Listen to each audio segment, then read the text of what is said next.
Hey, there we are. Sorry for the slight delay, everyone. We had some audio problems to sort out. That intro music is hypnotizing. I feel like I'm on a spaceship when I hear that. Is that the first time you've seen it? Nah, but it's the first time I heard it with headphones on, and I felt like I was on a Universal Studios ride, like Back to the Future. That's awesome. Yeah. I made that, and it's going to be a full-fledged song later on. So, but it's the official intro for the POD Council. Yeah, we're going to be Andreas singing the hook on that soon. Hell yeah. Welcome everyone in the chat. Let us know where you're watching from. We've got a bunch of stuff to talk about today. A lot of things happened since we were last on, I think. And we've got a new guest as well. For those of you who don't know him yet, this is Jose, iScalePOD on YouTube. If you haven't checked out his channel yet, I highly recommend it.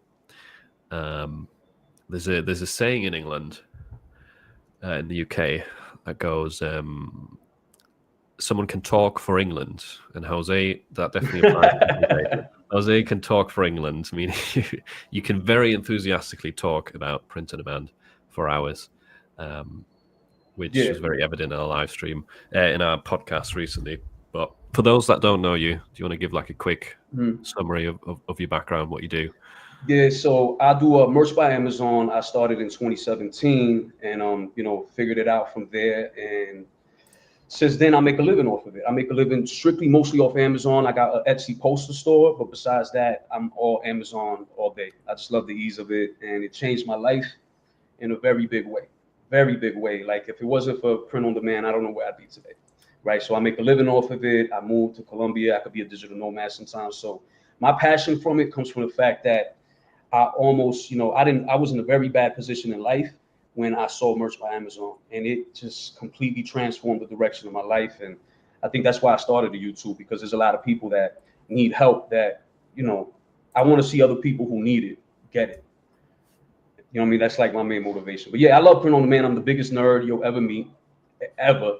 Like people email me, I answer everything. I love talking about print on demand. It's just, I'm a junkie, 100%. So, yeah. Yeah, I've had a few calls with Jose, like behind the scenes, and I can attest to that. We've been going on for like 3 hours at a time before in the middle of the night, just chatting. Yeah. It's just crazy. Yeah, you're getting some love in the chat as well. I love Jose. Yo, Jose. What's up, Ryan? I love it. This is dope. I'll be here every day now. And we might have Jay joining us later as well. Well, I'll just show the background. There he is. Got a new little background image here of the council. Might need to expand it a bit. But yeah, Jay might be joining us later. Thank you for finding Jose. You're saying I'm missing in action? It's like a rare Pokemon. You caught a shiny. I have been found. No longer a UFO. But yeah, today we're going to talk about, we'll probably start off talking about Nano Banana, since it's been a couple of weeks now, 3 weeks since that's come out. Kind of give our impressions so far. Since the sort of first excitement's died off. Be interested to see what everyone thinks. And the updates on Amazon merch, which there has been quite a few. I still don't have any of the products in my dashboard. None of them. I'm selling them. I'm selling them all, but I don't have them to do it. So you've had some auto-uploaded and some of them are sold? Yeah, I didn't even know till I was checking my sales. And I said, whoa, what is this shirt?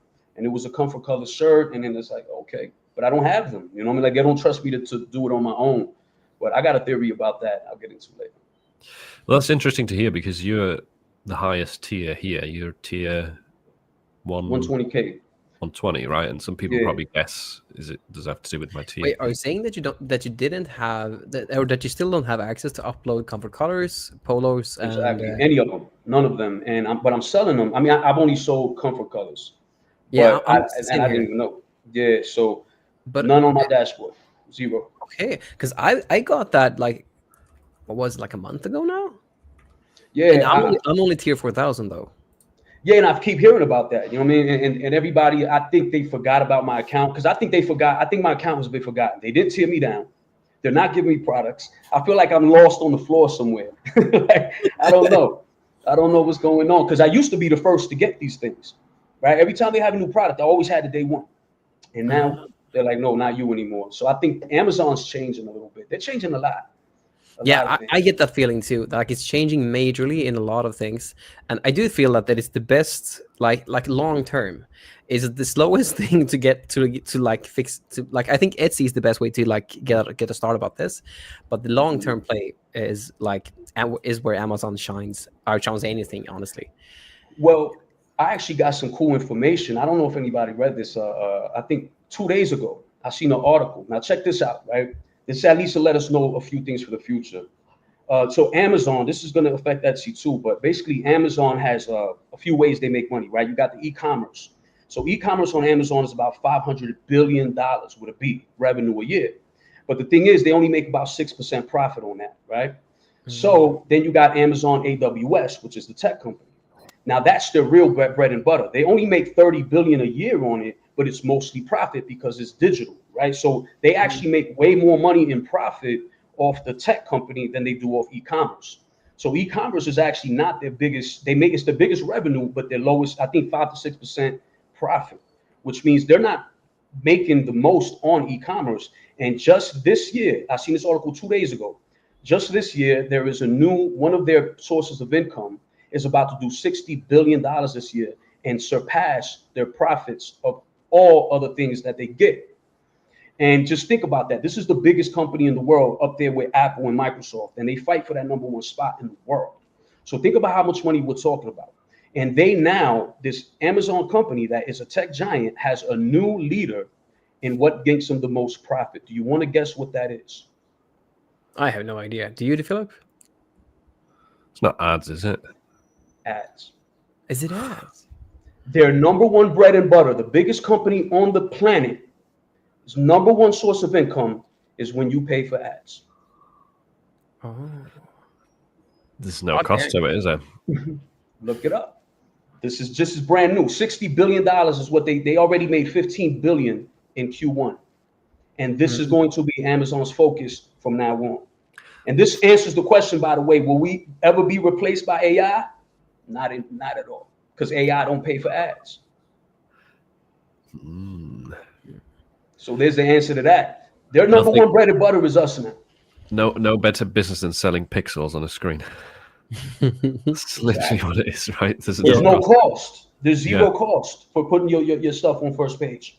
This is a pure profit company. I looked up Etsy too. Etsy is at 30% of Etsy's revenue comes from ads. But when it comes to Etsy, though, it's a major change because like last year, like since my main bread and butter and the thing that changed my life was Etsy. So I'm a big preacher for Etsy. But like last year, they implemented a change like late last year, and ever since then, like the ads prices has just gone up. Pre August 2024, I generally pay like $0.48 per click, and generally had about like a 3 to 4.5 in ROAS for every single listing. As a total ROAS, then, if we think about the total like organic sales and the ad sales, because generally on Etsy you get 50% sales from ads, 50% sales of organic, dependent on how much you push it and how much rank it gets. Now, after that August, it just went on from like one day to the next, and it went from like 0.48 in like in cost per click in CPC to like 0.93. And then I was like, okay, this might be a fluke. So September might just be August and September might just be a fluke. But then it just kept going down. Did more tests and stuff like that too. And I just felt that, okay, ads on Etsy at the moment is just not a good way to go about Etsy. So yeah, I'm focusing purely on organic with a 35% net margin instead. And it's working out great. You make less revenue, but a lot more per sale. And I'm generally making a 35% net margin on that instead. So you preach it to the choir, because I'm the low price king. You know, that's how I do everything, because, you know, my whole thing is always, you know, less anxiety, And while everybody's fighting, I don't fight. I throw my stuff at the lowest price and then see how it gains momentum. Always. That's it for t-shirts, at least. And like, I don't have it in me anymore. I remember the anxiety of chasing trends when you're making sales and people are copying your designs. And I used to do that. I used to be very good at this stuff, but I realized how much it was hurting me physically. Like, I would literally be shaking while I'm doing stuff. Like, every second that I'm late, they're going to make more money off copying my design. So I'm reporting to Amazon. I was crazy like that. And then when I started saying, you know what, when I saw what happened to my account, when I just left everything down and everything just started selling more. And I said, you know what, this is a way more relaxed way of doing things. But you don't make money right away. You make money as time goes. But it just took away all that pressure, all that, you know, what everyone deals with every day when it comes to what do I design, what do I do with ads. It just took away all of that, because that's works for you. And I would have made more money if I would have played that game. But by sitting there and laying back and doing things the way, just low price everything, because when you put a low price, you're taking off all resistance, right? If they're not going to buy it at $13.38, they're not going to buy it at $20. You know, so and I learn a lot more because I'm able to upload all kinds of things. I upload anything from anywhere. I tell everybody all the time, like, I upload anything I could get my hands on, put it at $13.38, and then while everyone's saying don't do that, it's just starting to sell and gain momentum. And I do this with public domain images and everything, and this has just been working for me. I do the exact same thing, but my KPI here, if like this works like both on Etsy and on Amazon.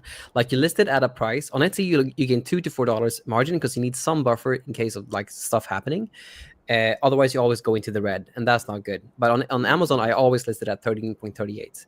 On Amazon, if it hits 10 sales, I just bump it up to profit pricing, which is generally for me like $7 royalties. But what's your main KPI to push it to like profit pricing? Me, I look, and it's gonna sound crazy, but I look for a lot of reviews first. Like, I'll keep it low. I think, especially since I've done a couple interviews, 50 reviews seems to be that number that when people see 50, they automatically trust it. So I used to go up to 100. That's what I do, yeah. So I used to go to 100 and then put it up, because what the concept behind it is that when I'm at 100 reviews, I no longer need ads to keep that price high.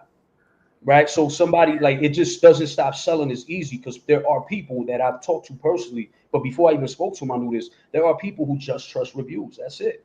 So you can have a million new designs. It doesn't matter who's competing with me. If I got 100 reviews and they don't, I know I'm always eligible for that sale.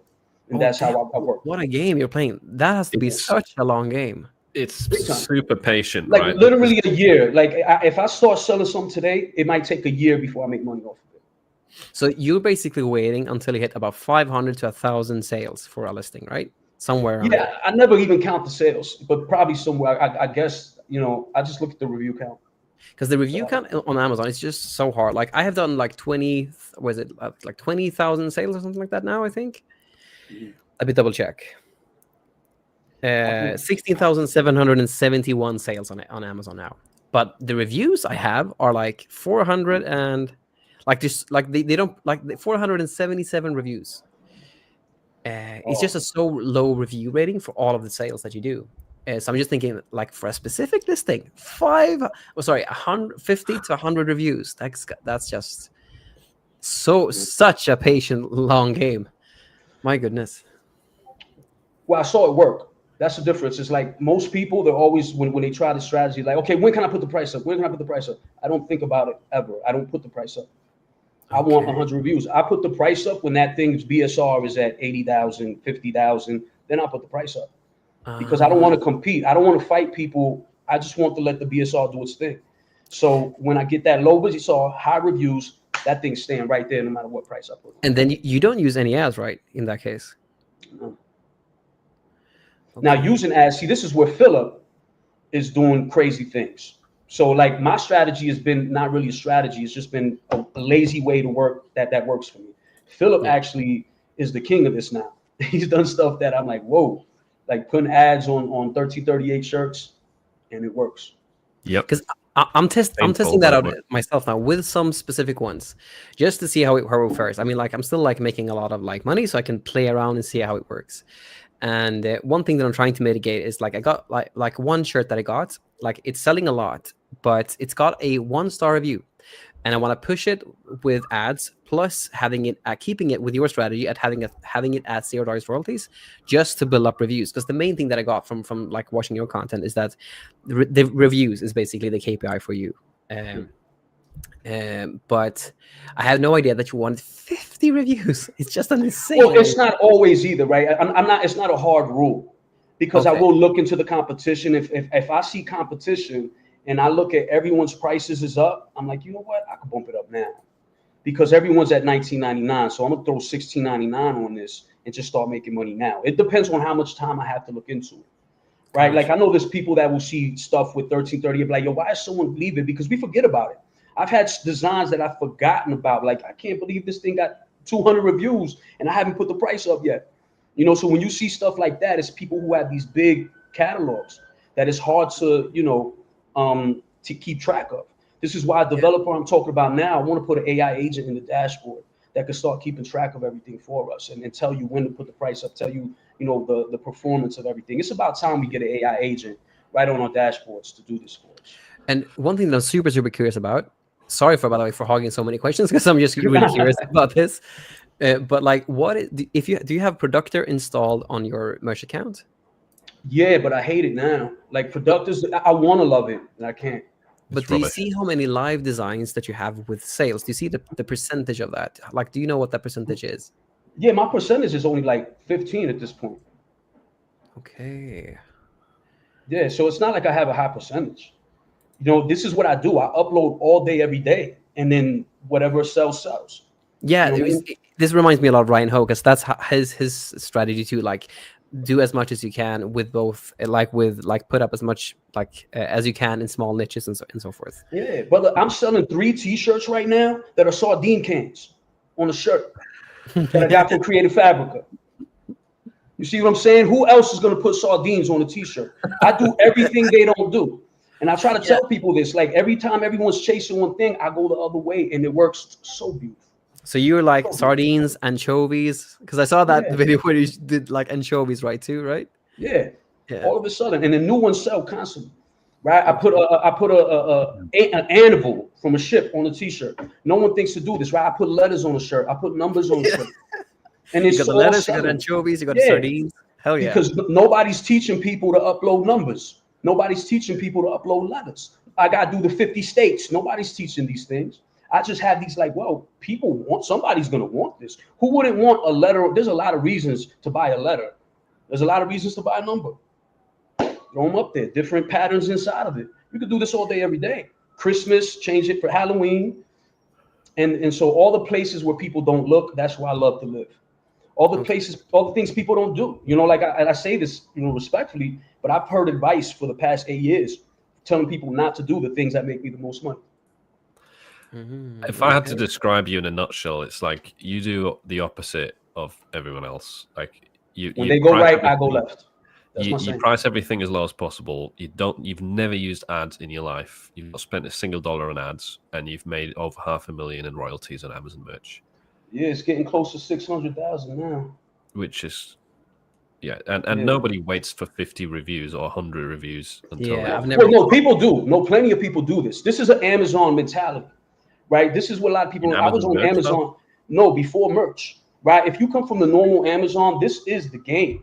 The game is you win that. There's a thing called a buy box on Amazon, and you win that buy box by having the lowest price. Whoever has the lowest price wins the buy box. So when you order a product on Amazon, there's about 20 sellers on that product. You don't know who you're getting it from, but only one of those sellers, when you press the buy now button, one person gets that product, gets that sale. And that's the school that I'm from. I knew Amazon before merch existed, right? And that's why the game that I play is an Amazon game. A lot of people don't really understand what Amazon is as a platform. So they approach merch by Amazon like it's a t-shirt contest, right? Like, you know, I should sell the most because my designs were, you know, drawn and not AI, but that's never been what sells. What sells is what the customers want and how cheap they want it or whatever it is that other people don't have. So the game that's on Amazon is everybody's looking at that top product. They make their own version of it, right? Everything that's done in merch now, that whole mentality was designed from Amazon as a company when they added that BSR.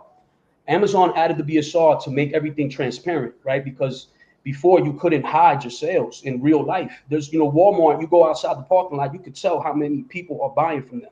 So Amazon brought that to the digital space by using the BSR, and this is why I catapulted to the #1 store. And the format has always been, king of the hill. As kids, king of the hill, they knock the kid off the top of the hill, they become the king. Now everyone comes after you. And that's okay, because it's part of the game. You the king. You got the #1 t-shirt on that front page. Now everybody comes for your crown. And that's always been the game on Amazon. Right. So the game has always been, how can I get to that #1 spot? And I'm going to take an idea from this guy, an idea from this guy, put it together, and boom, and you do what you can that way.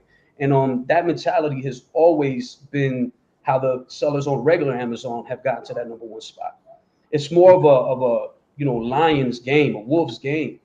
And once I brought that mentality to Amazon, cheapest price, like where I put my whole life, people look for the cheapest price on a t-shirt. I know there's people who want higher prices. I've never had that in my environment. So I didn't know how to, charge $22 for a t-shirt, because where I've lived, no one's paying that.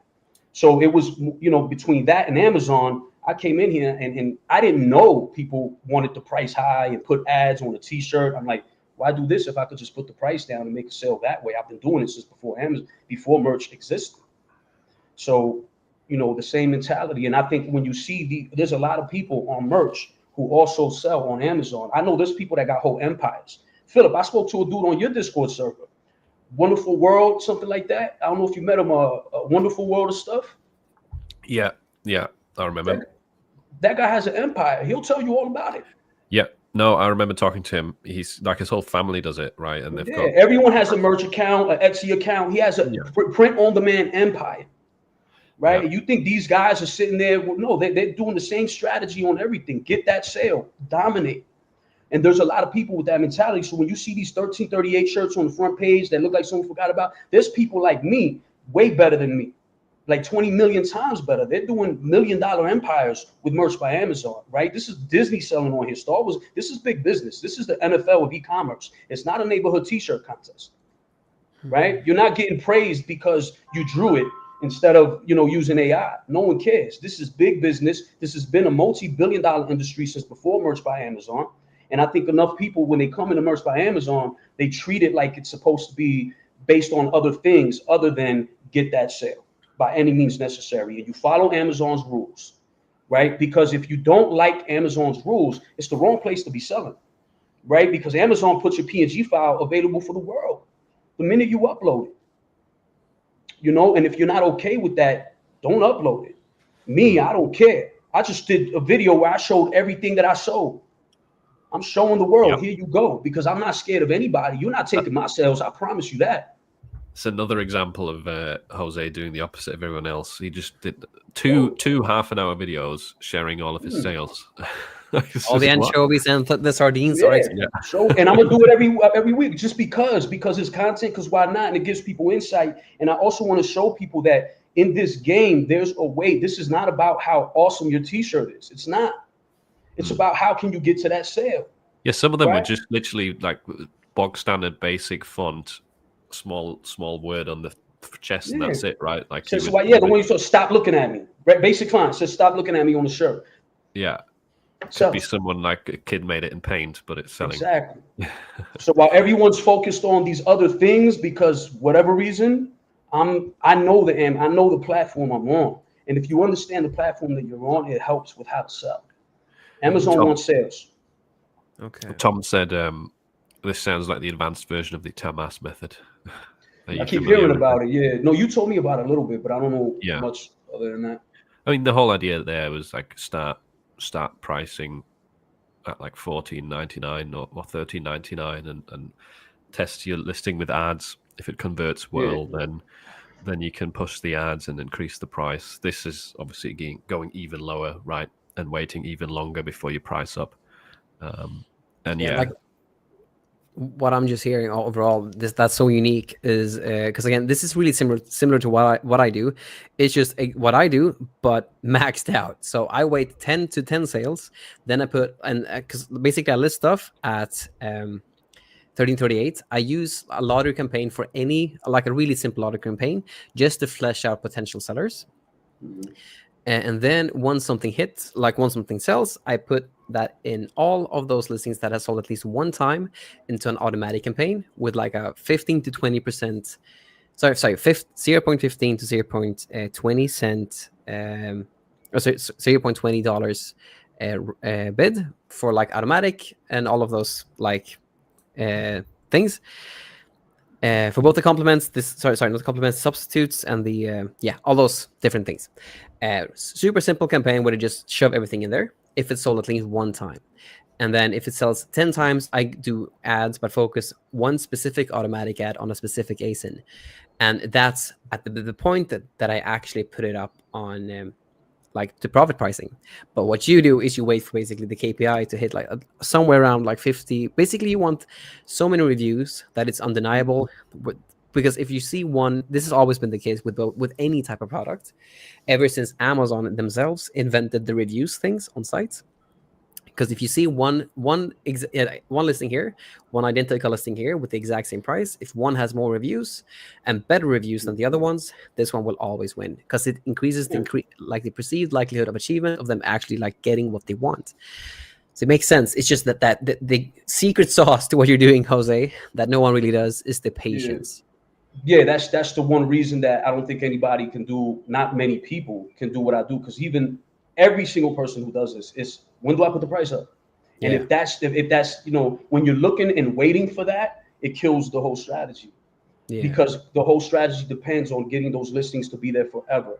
And people still have the mentality of, I want to get paid now, which is fine, which is normal. But I never had that mentality until it's Thanksgiving. Now that's different. Once Black Friday hits, strategy's over. Bye. Gold prices are going up. I'm not stupid, right? Yeah. So that's when everything goes up, unless it's a brand new listing. I'll then keep it at 1338. So the next year, right? So if I end up uploading something during Black Friday, Christmas, I'm gonna keep that at 1338 because I know that's gonna start the momentum, and I think about the next year for that one. Yeah, and you price your other products high as well, don't you? It's not like every single product gives my income comes from the V-necks, tank tops, so I get money, hoodies, all those are regular price. Yeah. So that brings a lot of sales as well. Let's talk a little bit about the recent updates then, because I want to know from people in the chat as well what the situation is. So we've had, since the last call, if I just look down at my dashboard, we've had a survey come out, so another feedback survey.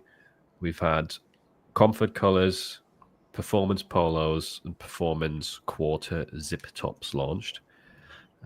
Very strange choices of products in my opinion, except the comfort colors. I get that.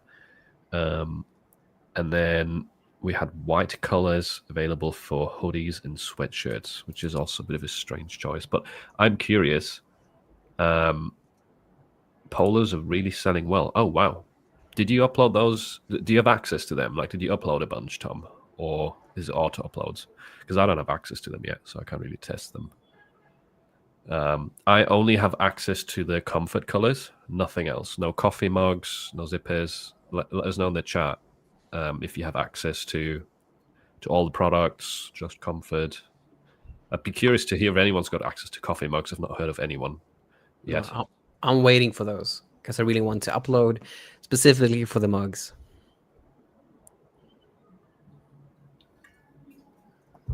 Yeah, we're also going to do shop reviews later. So if you want your store reviewed, you can drop it in this link. Polos. Yeah, polos were recently added and are being rolled out. Some people have access, some people don't. Expanded all niches manually, selling around 5K designs. Okay.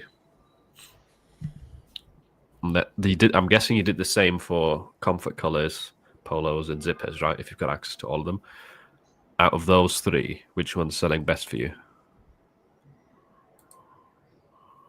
Tom should come on the show. Yeah, you should jump on. Yeah. The link's in the WhatsApp. No, well, I'll send you the link. Don't have to stay for long either. I can't be bothered. No one has to stay on these for long. Does anyone know, or Jose and Philip, do you know a way to just bulk add your products to these new products? Like the designs that you already have? You do? I know multiple. Okay, I'd love to know that because I'd have no idea. Well, it's hard to explain on a live stream without showing. But the Okay. methods that I know are, number one, flying upload, right? Okay. Where if you don't use it, do you? You use Merge Titans. Yeah, I use all Curtis stuff. Yeah, you can't do it with Merge Titans, as far as I'm aware. Like, you can't go into old listings and enable more products. You can do that with flying. Bless you. You can do that with flying. So you can just get your old listings. You essentially just configure the comfort colors, leave everything else off, or whatever you want to add, and then it opens up the old listing, adds the new one, configures the price that you want, the colors, etc. Like a Chromium bot thing, right? Yes, but you can also do it with, if you're not that bothered about the control of like everything, like pricing, colors as much, you can also do it with Merge Flow now. Which is a way better version of Productor. Basically, it like lets you filter through a catalog way more quickly, has a bunch of really cool filters, and you can also add products to your old listings with it, which is pretty cool. It's quite fast. Which would you say is the most easiest to use? Because it sounds like flying upload is the easiest, right? No, flying has more customization. Like, you have a lot more control over the different variables, but I wouldn't say it's easier. Like, it takes you a while to get the grip of how to use it. Whereas Merge Flow is kind of like Productor with the function of adding new products. Okay. So I would look into that. And you're below tier 10,000 where Merge Flow is free. Oh, okay. Yeah, I'll check that out and see what I can do with it. I can show you after the call. I'll send you a link and quick tutorial. Yeah, I'd love to. So awesome. Flying, Tom was saying all 3 new products. Polo's selling the best, then the comfort colors, then quarter zip. Wow, I wouldn't have thought polo shirts do well. Don't they have this design small as well? It's like a pocket. Yeah, pocket style, I think. You want to go golfing, polo. You want to go play tennis, polo. There's a lot of events where polo is better than a t-shirt, and you still want to get some, cool designs on it. Makes sense to me. I don't think I've ever seen a polo shirt here with like a graphic design on it. Yeah, well, in the US they do use them a lot, but you usually see like a lot of people who go to specific things like golfing, right? You can't wear some things where they don't want to wear a t-shirt, but it's still casual. That's really where I see that a lot. Put a little thing on it. Yeah. So maybe it's a new wave, new trend. Tom's gonna go in a few minutes. So he's not jumping on. Okay. But next time maybe that'd be cool. Yeah. Nice to have you on. Then another thing. Has anyone bothered uploading white colors to sweatshirts? I don't think that's that important, is it? I mean, I can't see that many people buying white. I do. Like, one thing that I tried this year was take my designs and just add them again to merch, but like only for whiter or like lighter colors. Yeah, and that definitely works. But yeah, so that's what I do at the moment, at least for every single listing.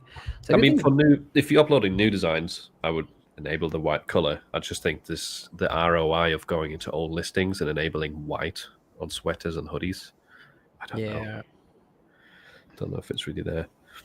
That's true. I mean, if it can be automated, I'd do it. Like, if I could press a button and it all happens, that would be good. Yeah. The merch flow, the tutorial is not live yet. I've recorded a tutorial for this one, what I was talking about, but it's not live yet. It'll probably come next week. I'm not sure when it's in the schedule. But I have an old tutorial of merge flow. It's not that old. It's a few weeks ago, where you can kind of see an overview, how to filter, how to bulk change prices, stuff like that. It just doesn't show the adding products. Oh, but I'll be sending out an email this week that kind of explains the steps in a bit more detail. I used it to put a bunch of old stuff that wasn't selling prices down in one swoop. So it works really well for that, for sure. Did you notice that make a difference? Yeah, a bunch of stuff starts selling.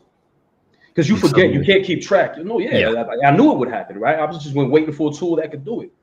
Because I'm like, wow, I forgot I remember that used to be one of my top sellers, and I completely forgot about it. And I'm like, oh, I completely forgot, and it's sold, and it's a 1330. I'm like, oh, okay. Yeah, I love seeing old listings that way because there's no way to keep track. So merge flow, use a boom, give me all the stuff that hasn't sold in this time frame. 1338 everything. It even has some new filters now where you can see listings that are 50% less this year than last year in terms of sales. So you can momentum. You can catch the drop off, and then you can again react by dropping the price. Right back down. It's really, really, really cool, that app. And I've noticed the same. Like if you go into old listings, the ones that haven't sold or that used to sell, and you just drop the price, you'll see a lot of like new things in your daily sales that you had completely forgotten about. Anyway, let's see. One thing that I would love to just mention to everybody, this is a bit of like it's on topic on print on demand, but I just love to say that would just love to mention that like on Etsy at the moment, this has been the case for Amazon too, but it's a bit more vague on Etsy. There's like shirts that I like I saw a shirt today from a shop that has like 26 reviews, and it's like 5 months old, and they're selling shirts reference to Charlie Kirk. And there's so an insane amount of like listings that are getting like over 100 sales per day, and it's like shops with like 26 reviews, so small shops that are getting sales with that. But this is basically profiting off of human tragedies. So I would really, really recommend to keep everyone's store safe. I mentioned this in my own like school mentorship group, but like to anyone like doing POD, don't do any Charlie Kirk related stuff. First of all, is you're profiting of a human tragedy, which just feels wrong, but it's also like explicitly said in merch's like content policy that you can't do that.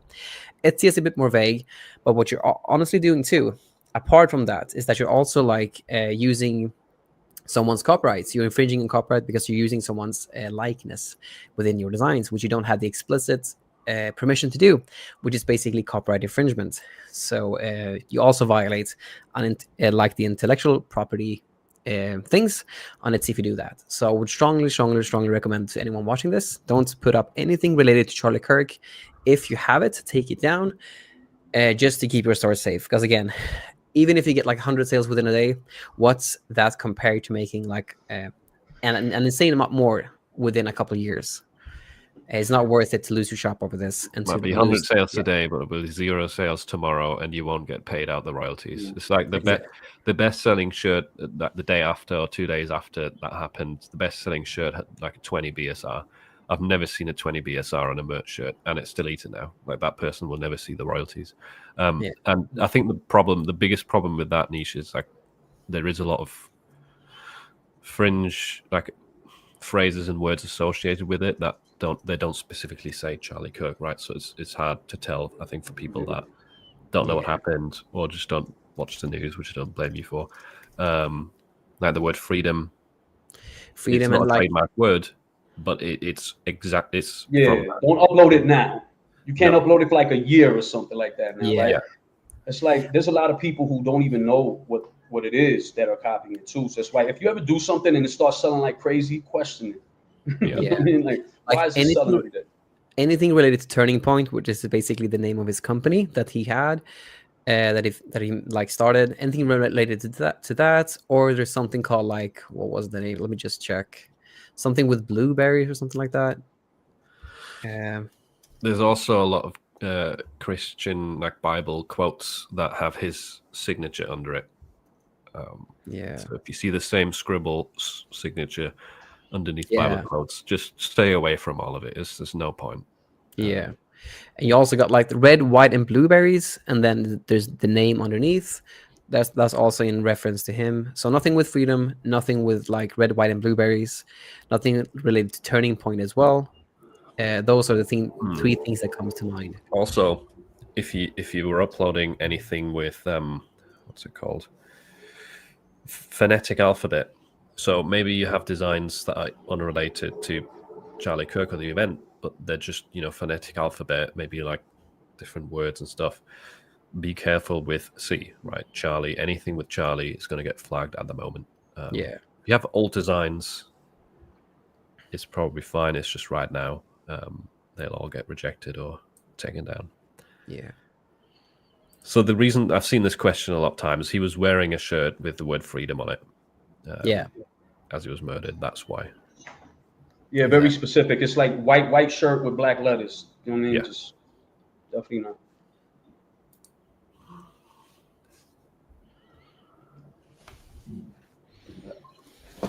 Oh, I can't drink. Yeah, I've had stuff that gotten taken down after it became famous for some reason. Even I think it was Kanye West. What's your superpower stuff? I had these up before Kanye West, and after he came out with some song, they took mine down.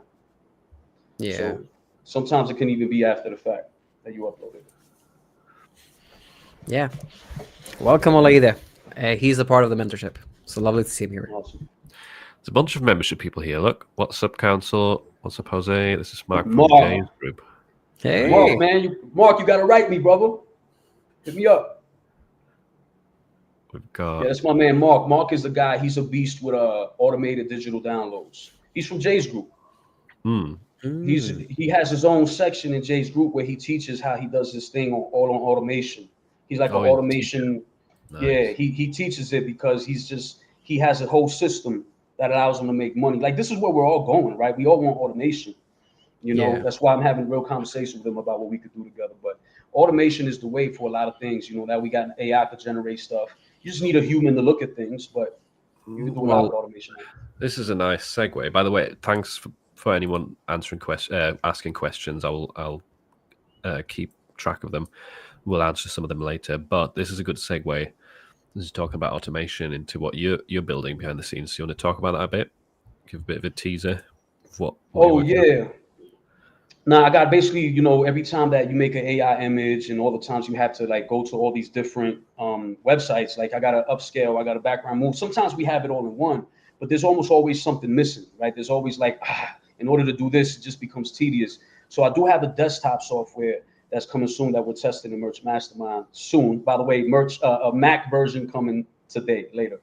Let me not say that yet. But basically, it's going to be an app that you could just load up, you know, unlimited amount of images that you made on AI. And in the click of a button, it'll remove the background, upscale it, compress the file so it's not a big file. We got a speckle remover to make sure it doesn't have any speckles on it. Transparency cleaner. Basically, every problem we've ever had with images and cleaning them up. Resizing is important. Resizing, putting it in the right 45 by 5400. So basically, you set up the pipeline, and once you got it set up, you just hit a button and it goes. So you could take all these images that you just made on Ideogram, and in the click of a button, it'll just process them all, and they'll be ready to upload in the click of a button.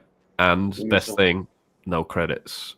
Yeah, no credits. There's no AI credits. It's going to be $69. You know, they're going to have $20 off. So $49, basically, you can have this for the rest of your life.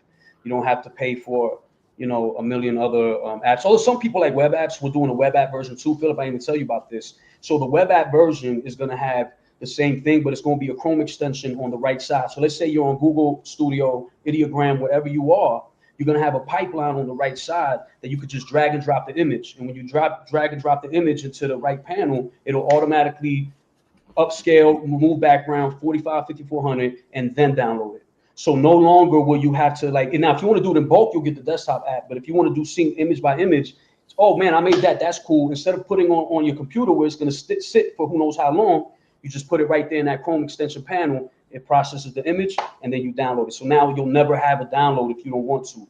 That won't have everything ready to go to upload. You know, because it's 2025. Why are we going to 5 different websites to do things? Yeah. Or even 2. Like, why even 2? Yeah. It's all in one place. I know. I totally agree. Like, it's the biggest bottleneck. Like, you can create graphics so fast and so easily at this point, but then all the process after that is just horrible. So anything that makes that streamlined in one place, it's like, just imagine it. Imagine a tool where you can remove backgrounds, upscale, and have it resized to Amazon Merch dimensions, and the files are small enough. Compressed, like 5 megabytes or less. Yeah. No credits. You don't have to log in and upload things complicated way. It's so good. I've been testing it. We've been testing it in the Merch Mastermind because it's still in the testing phase, right? To officially launch. Yeah, it's still got a lot of bugs. That's why I couldn't show it today, because if I show it on there, it's just going to keep messing up. It's going to be ugly. Yeah. So, but it'll, you know, as soon as we get some testing on. I used it yesterday. Like, it's already pretty decent. I used it yesterday because I had a bunch of files in different sizes, and I just quickly resized them all to 4,500. and a couple other use cases. Like I download a lot from Creative Fabric and stuff like that. It has a cleaner, right? So if you have stuff that's already background removed, you just run it through there and it'll make sure there's no transparency. You can't see any speckles to get rid of. And another cool thing I've been doing is a clipping mask.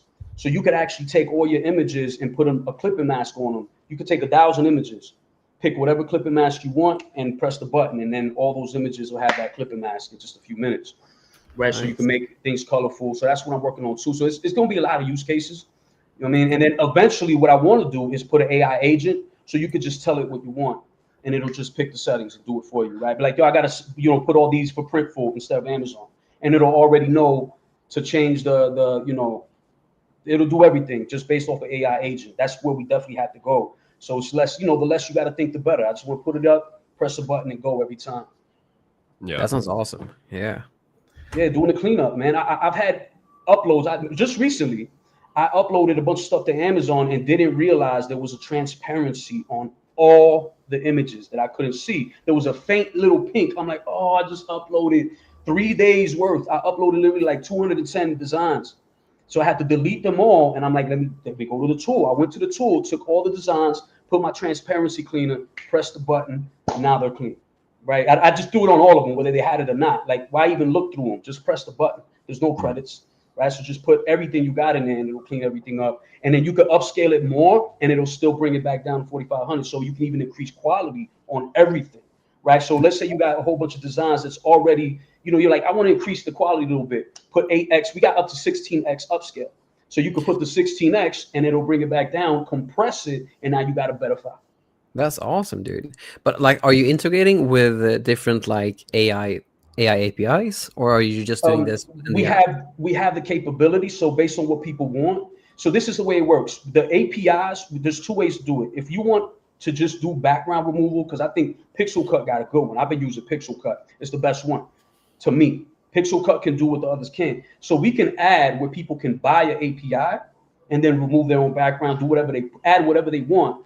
Or we can make it a service, but once you use AI, you can no longer just pay one time. It has to be subscription because all the APIs have to tap into the services. So we can add that option. If people say, yo, we want an API to be able to use all these, like even image generation. If people want to go that route, we can, because it's set up to add anything we want to add to. But the base idea is right, one-time fee, and then everything runs without any APIs. That's like the base so idea, right? The web app version will probably be more with people if people really want to get that pipeline where you don't have to even get it to the desktop, because a lot of people like me, I'm a desktop person. I prefer to do things on my computer nice and fast. I like to press the button and walk away. I don't like unzipping files. I don't like that. So this app, it'll overwrite your file, so you don't have to no duplicate. You can duplicate the file or you can overwrite the file. So this prevents me from upload, download, unzip. I hate all of that. Like to me, every second counts. I make apps and Chrome extensions for everything. Like I download for Creative Fabric, I got a Chrome extension, so I don't have to go to the new tab. It'll automatically download it, and then and without me having. So I just open a new window, and it'll just start downloading everything. To me, time is the key. Like if there's any advice I have for anybody, is time is valuable. You know what I mean? Like and everything I do, every second that I could save, I'm gonna save that second. I'm obsessed with this stuff. Ready to buy. People want to buy it. Yeah, people are ready, dude. There's a lot of questions here. Like a lot of questions. People saying, "What's this app? I want this app." Wait, what was it? What tool is he talking about? It's called Ready Pixel. Yeah, it's coming soon. And it's going to be an early version of it. It's going to get better as time goes. And I want everyone to tell me what they wanted to do. So like Google does the little, what do you call it? The little watermark. So I'll make a plugin that just takes care of that watermark, right? So like, add this. If you got a watermark, this will take care of it. So we can add every feature that people want. And I want it to be like a one-stop shop for images. And then once we have a web app version, not everybody wants desktop, right? So we'll do the web app version as well. Nice. I know. Yeah, I know it's very tough to give approximates. So I want to tell you that it's going to be available soon. But the problem is that I've had with software, the software industry has zero sense of urgency. Zero. All right. These people are comfortable. They're not looking. They stop on Friday, start on Monday, and then they'll have a meeting with you today and says, okay, this is great. We'll pick this up in a month from now. So the software industry, no one's rushing.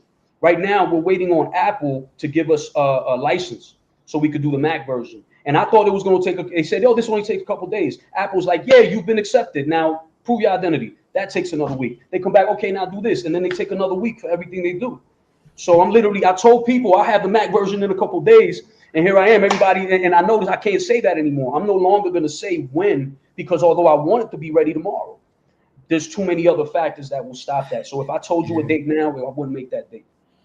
One thing that you have to try out, because I've been delving into the app world myself, but I do everything myself. I don't know how to code at all, but I do everything inside of like ChatGPT, because you can literally make apps within ChatGPT now. So one thing that I've recently done, for instance, is to automate the whole, like to prep the CSV for accounting and bookkeeping, so it's easy to bookkeep, and I'll do all of that.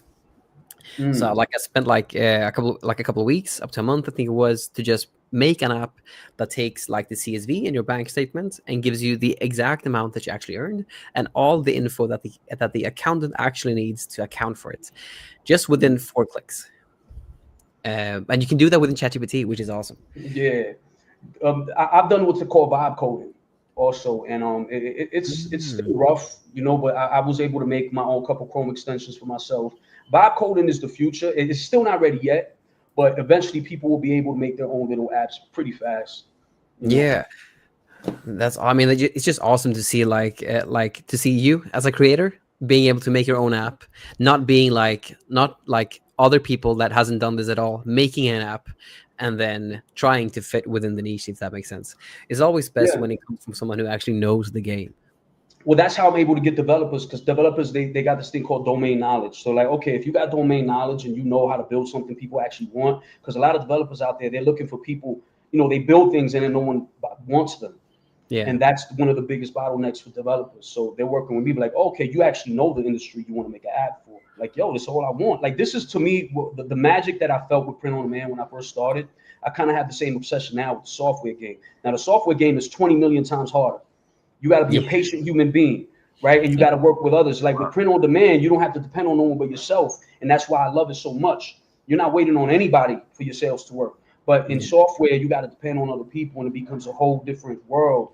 And it's very difficult, man. I've been dealing with it for 2 years, just trying to get something off the ground. I lost a lot of money. I'll tell that story another day. I lost a lot of money. People think I got money. I do not, because I'm trying to get into the software and I wasted. I made a lot of mistakes, you know, but I feel like if I could bring something, like my new obsession is tools, because I look at all the things that I don't have yet that I wish I had. For years, I would, like, I'm on Photoshop. Like, how many times do I got to do the same million things over and over? And there's not a fast way to do it. If they wanted to, if someone at Adobe wanted to, they could make a million features that would really benefit us. So 2 years ago, I met this guy online on Fiverr. I did some image processing. I had this idea. I said, yo, can you make it so Photoshop, I could just make the text have a color from the image? So this is the idea I had. When ChatGPT came out, I'm like, yo, I got to do something where, you know, I'm going to lose sales to people because of AI. So I said, let me get ChatGPT to make a Photoshop script where it gets the color directly from the image and puts it into the text. So I met this guy on the internet, and he's like, yeah, I could get that for you. And I'm like, so you're going to do a Photoshop action? What you going to do? He says, no, I don't use Photoshop. I said, okay, I don't think you understand what I'm asking you to do. I'm asking you to make designs and make a script that'll make these designs automatically. And he's like, yeah, I don't use Photoshop. I'm like, man, this guy doesn't understand what I'm asking him. How do you not use Photoshop? You got to use something. And he just kept saying, but I don't. So I said, all right, let me see what happens. Because you know, you don't have to pay unless you're satisfied. So I put the money up. And 5 days later, he replies to me. He's like, yo, it's ready. So he has a script. He says, okay, you see this text file? Put all your sayings, all your phrases in the text file. In this folder, you put all your images. And in this folder, you're going to pick all your fonts. I did it, and I pressed the button. And when I pressed that button, right on my Windows Explorer, one by one, there were PNG files, 4,500 by 5,400, directly centered, the phrases on the top, the image, and the phrase had a gradient and a stroke directly from the color of the images. And one by one, I saw them popping up, PNG files on my computer. I said, what is going on? How are you doing this? I got up out of my seat, literally, and jumped up like, what is this?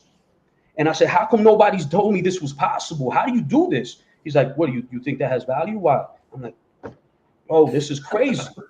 I've never seen this in my life. PNG files ready to upload are being made one by one. I'm watching them pop up, and they all got different colors, and they all got different fonts, and they all look like somebody spent at least 5 minutes on each one. and this is automated. And then that transitioned my life and my mentality. I said, wait a minute, what else can you do?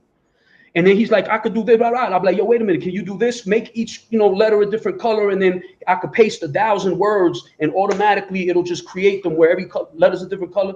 And he's been doing this for 2 years for me. And I'm like, yo, we got to make an app or something. And that's going to be free, by the way. I'm going to release this because what happened was I tried to get an app built and I got burned by a developer. So I wasn't able to get this app, the one I just told you about, where it automatically makes the designs for you. So I was like, yo, you know what? We're going to give this away.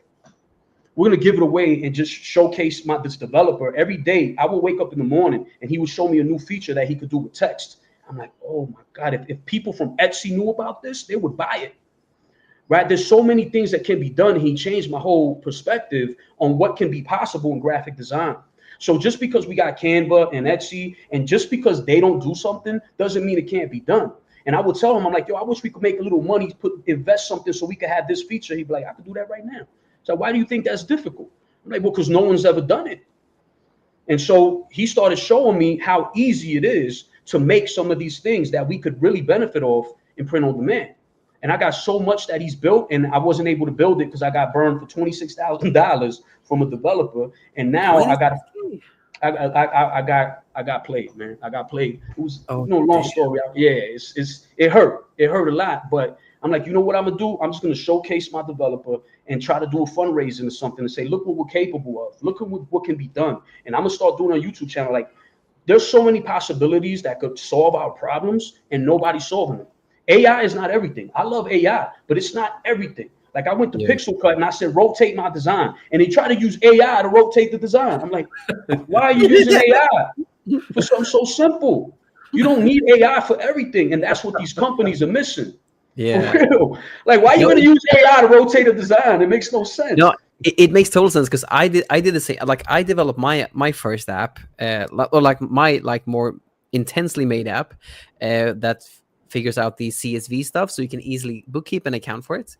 But there's no, like, I developed it with AI, but it's not like using AI to use the app, if that makes sense. It's just using all the rules that I have in my head that I learned myself with an accountant to figure that stuff out. But it's not using AI at all. It was just developed with it. And that's it sounds like that's the way that a lot of the stuff within your, like with the Ready Pixel, was that the name of it, your software? Yeah. I think that's the way that yours is set up too. Like, you have all the options to just do it, and then if you want to to use AI, you can do that as an extension of it. But all the functions is just within the app itself, right? Exactly. That's the name, right? To own it. You know what I mean? So, like, once LLMs become smaller too, we'll be able to do more AI on the computer. That's coming in the future, I'm sure. But right now, the whole goal is to do things fast and no longer have that bottleneck because that happens to me all the time. I can't tell you how many AI images. I'm like, yo, this is going to make a lot of money. And it's 6 months sitting on my computer because I just didn't get to it. So we need an all-in-one solution. Also, just to clarify for people that are watching, because I've heard these stories a few times now, I think it's a little bit confusing sometimes because you have so many ideas. That there's two tools, right, that you're talking about. There's Ready Pixel. Yeah, my bad. Yeah, it's the image processing, which we talked about first, like upscaling, removing background, resizing. Yeah. And then Jose is also talking about another tool he's working on, which is called Quick Pixel. Quick Pixel is where you can make designs quickly. Yeah, and that will be free. And that's going to be free at first, and we're going to fundraise to try to make it into like a web app, Canva type of app. So I'm like, give it away just to show people the possibilities. I want people to know how much is possible that Adobe and Canva ain't doing. Because I think if people have awareness that we can have all our prayers answered, it's not hard to do. And imagine a community building a graphic design app that we decide what it's going to have. Because the reason Canva and Adobe can't do it is because they already built an infrastructure a certain way. And when they built their apps, it was not designed to do what they want over here. So that's the reason all these feature requests get ignored by so many companies.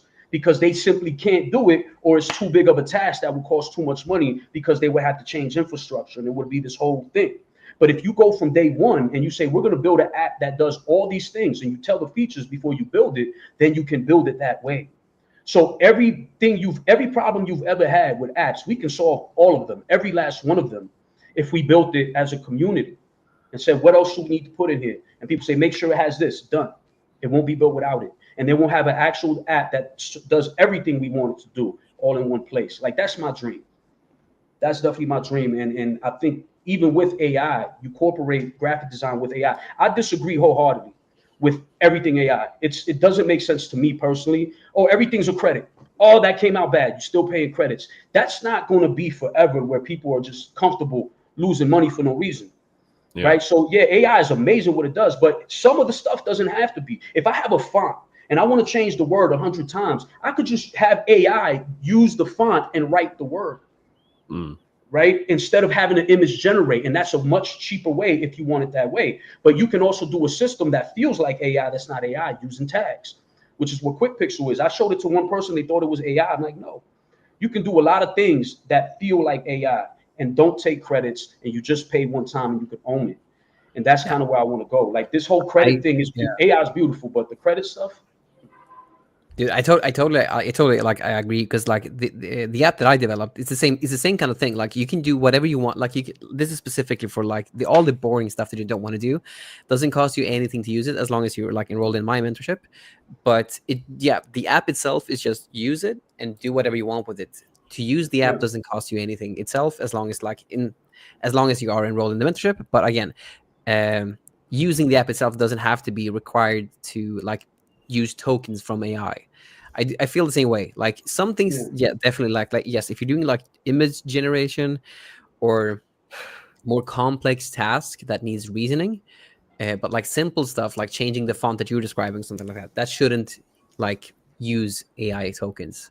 I totally agree with that for sure. Because one of the biggest things that I find is that once you experiment, because you always got to experiment with stuff, you run out of those tokens so fast, and then you just have to upgrade it and pay more, and becomes like a big cost. And that's honestly a big issue for a lot of the students in my mentorship, that tokens and just all those subscription costs when you use AI just cost too much. So I highly agree with that. Some things should be token based, but not all of them. Yeah. AI together with human input, like that's the beautiful way to do everything that I've ever done with AI is a million times better when you mix AI with yourself, right? Yeah. We're working together. You're not doing everything for me. And yet in graphic design, we haven't seen too much of this yet. And I think that's a huge mistake. And it's most likely because they didn't build their infrastructure to do that. So building something from scratch 100% solves it. And if we can make something that people like, what's it, Affinity Designer, right? You pay for it and you can own a lot of it with the option of AI credits for certain things that you can only do with AI, right? And I think that's the best way to go. Graphic design is amazing. I think when we see QuickPixel, you're going to see how much we could do without AI, and I think people are going to be impressed by it. Like, oh, okay, we can still make a lot of great things without AI. It's fast. By the way, one thing that was mentioned when you were describing Ready Pixel was GoGraphic was saying there's a web app that does some of what you said, and where is it? It was Artistly, I think you mentioned, right? Yeah. Oh yeah, I have it. Yeah, I have Artistly.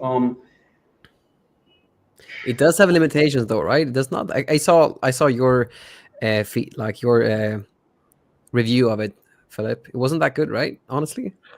Yeah, in my opinion, and I didn't research it like for days, and I didn't get the most expensive version of it, only the cheap version of it.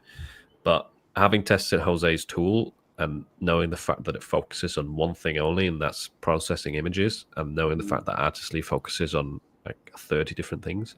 Yeah, they got a whole system, a whole and again, a lot of it is just based on AI. It's AI. Jose's tool is run locally, and do it in bulk, which I don't know if Artistly can do those things in bulk.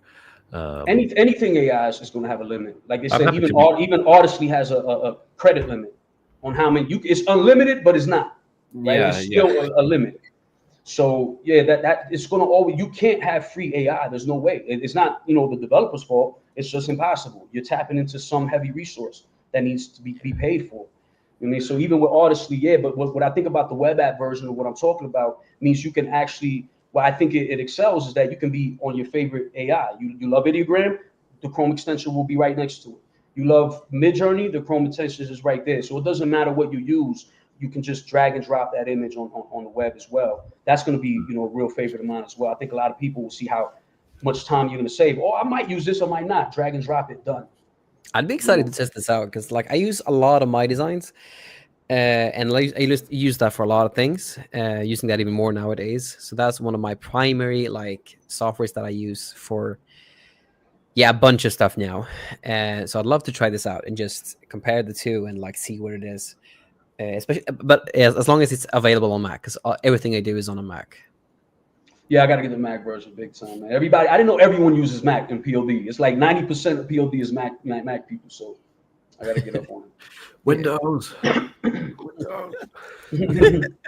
And random stranger, he's industry leaders have a tendency to get lazy. Now, what I'll say about that, right? I don't know. I'm not saying I know everything about software, but from my experience, things get very difficult as you build. And like I said before, if they don't build it, when it comes to building software, you got to think of it like this. Say there's something on top of a building, and you're like, okay, you got to get to the top of the building. You could do a lot of different things. You could stack boxes, climb the box. You could get on a ladder and do it that way. You could get a rope and get it that way, whatever's on top of it, right? So there's a million ways to do the same thing. And when people build software, they have to choose what way they're going to build it. And if they built it in a way, sometimes people say, let's build this fast as we can. So they're not worried about it having to expand later. So they may have built it a certain way to optimize speed. And this is what I learned. And so when I talk to my developers, I'm like, yo, I want to build this in a way where we can expand it at any time. The only request I have to a developer is if I tell you I have an idea, you say it can be done. If you tell me something can't be done, you didn't build it right. So a lot of these software companies, they built it a certain way that what you're asking for could take a long time. Perfect example, right? On ReadyPixel, there was a contiguous button. It was a check mark, a checkbox. And I said, yo, listen, I want you to move that checkbox up over here. He said, that's going to take a couple of days. To move a button. To move a button. Software is insane. And so it's in defense of these software companies. They're not going to tell you all these things, right? They're not going to say, yo, we built it wrong. We can't do that. The last thing a software company wants to do is tell customers no. So instead, they'll ignore you. They'll just pretend like, thank you so much for your feedback. We really value it. And we're never going to do this ever. But Jose, do you know, are the coders? Because again, I've done only like coding and like several apps now in ChatGPT. But are they using React to code every stuff in, or? Well, if that's their tech stack, right? So it depends on the developer, right? Okay. What they use is not as important as how good they are at it. No. My thinking is, what if, because again, this is your product, you're paying for it. Can't you just take the code, make it, and like, and again, just take that, pump it into a GPT, or like make it just a new chat in GPT, and then, because again, you can just ask then the chat GPT in a human language what to implement, what to figure out, and then you can just use the like GPT itself to make the code, and then you can like also integrate that with like if you want a user interface, so someone has to log in, you can use like something like Netlify, because that's what I did. So here's the thing about that, right? When it comes to, that's called vibe coding, what you're saying, by the way. That's what we call vibe coding, is where you prompt an app pretty much. So here's the problem with that. The problem is, if you're talking about building something you want to expand on over and over, I put it like this. Philip talked about that color removal that I made. Remember that? I don't know, Philip, you the color remover? The first app? Yeah, I vibe coded that, right? So it works perfectly right now. But here's what happened. The code is garbage code. So you can achieve something, and the code can be so bad that now when I try to add a feature, it breaks the app. I can't do anything more with that app because I vibe code. See, the vibe code is not going to make sure that the code behind the scenes is that good. So even though vibe coding is great, if you want to expand it and really make a robust app, you're going to come into problems eventually if you keep expanding through vibe coding. This is why there's, everyone say, oh, vibe coding is taking over.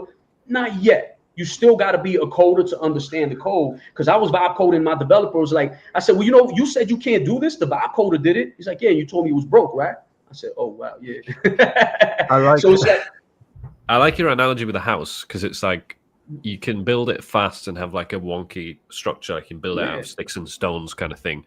Or maybe that's vibe coding, like just using chewing gum and stones or sticks. Yeah. And then if you want to change anything, it just breaks, right? You need to take out something. Because let's say you want to add 5 more floors, but you use Plexiboard or something cheap to build it. You try to build on the top of that, it's going to collapse. But it look good on the outside. Yeah. And this is behind the scennes. Yeah, like this one say, like you can't. Homer meme where he's like, his body looks good from the front, but from the back you can see all the. But like the thing that happened with my GPT, because it was insanely complex to implement all the rules that I do, like every month with the Etsy stuff when it comes to like the bookkeeping and stuff like that. And it broke down like a couple times, but I just said that I get this syntax error, and then it fixes it automatically for me. Well, here's what's interesting. Every time you get a syntax error, you're getting more bad code on top of it. So behind the scenes is building bad code. And it will eventually, and this is coming from developers. My developer always tells me, is vibe coding, it works at first. The minute you get to a certain level, it's messing it all up. So my developer, who's a genius, he'll sit there, it's like, yo, I vibe coded something, and when it came time to expand, I now had to redo all that work because I saw how bad the code was. So as good as you can make something small right now, like if you want to make a quick Chrome extension for yourself, ChatGPT does that. Like I had ChatGPT build me, it was editing the Pinterest Chrome extension that I had. You can take a Chrome extension and edit it. Like here's the zip file. Can you make the Chrome extension color change? It'll do that. Nice and easy. Right. Okay, but the thing for me was that I have like so many rules that I realized when I actually like do all of the like prepping the stuff for bookkeeping and accounting when it comes to the Etsy CSV that you get every single month. There's a ton of rules that you have to implement, like an absurd amount to make it work. So it needs like a whole like. It could be because of the code is bad, but when I like backed this specific like folder up that contains the app itself, it's like 46,000 files. That is the actual app. So it's definitely like that was the biggest app that I've ever done. It was an insanely big task to create the app, but it does really work though. When I did want to modify it, like all I ask is ChatGPT, and like either I remove some code myself, insert what I get from ChatGPT. At least with ChatGPT 5, I felt that it runs pretty smoothly every single time that I use it. But again, I've only done one major endeavor. Then I've done like some simple ones too, more like the thing that you were describing. But and it could also be that what you're working on doesn't need complicated code, right? So you might be getting lucky in the sense that the one thing you're doing might have better code than say some different kind of feature or function. Yeah, but just be aware. Yeah, because all it does is just implementing rules that I have in my head into the screen. There's no APIs, nothing like that. Just rules inside of my head put into a box where it works. It's just that there's a lot of rules that needs to be put in there. And that's what I basically do, but no APIs between anything. Yeah, that makes it way heavier than using APIs.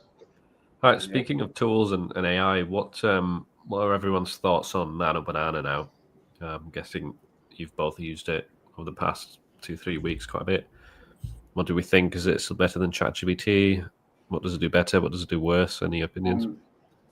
Well, I know recently, like very recently, it's been and not doing what I'm asking it to do.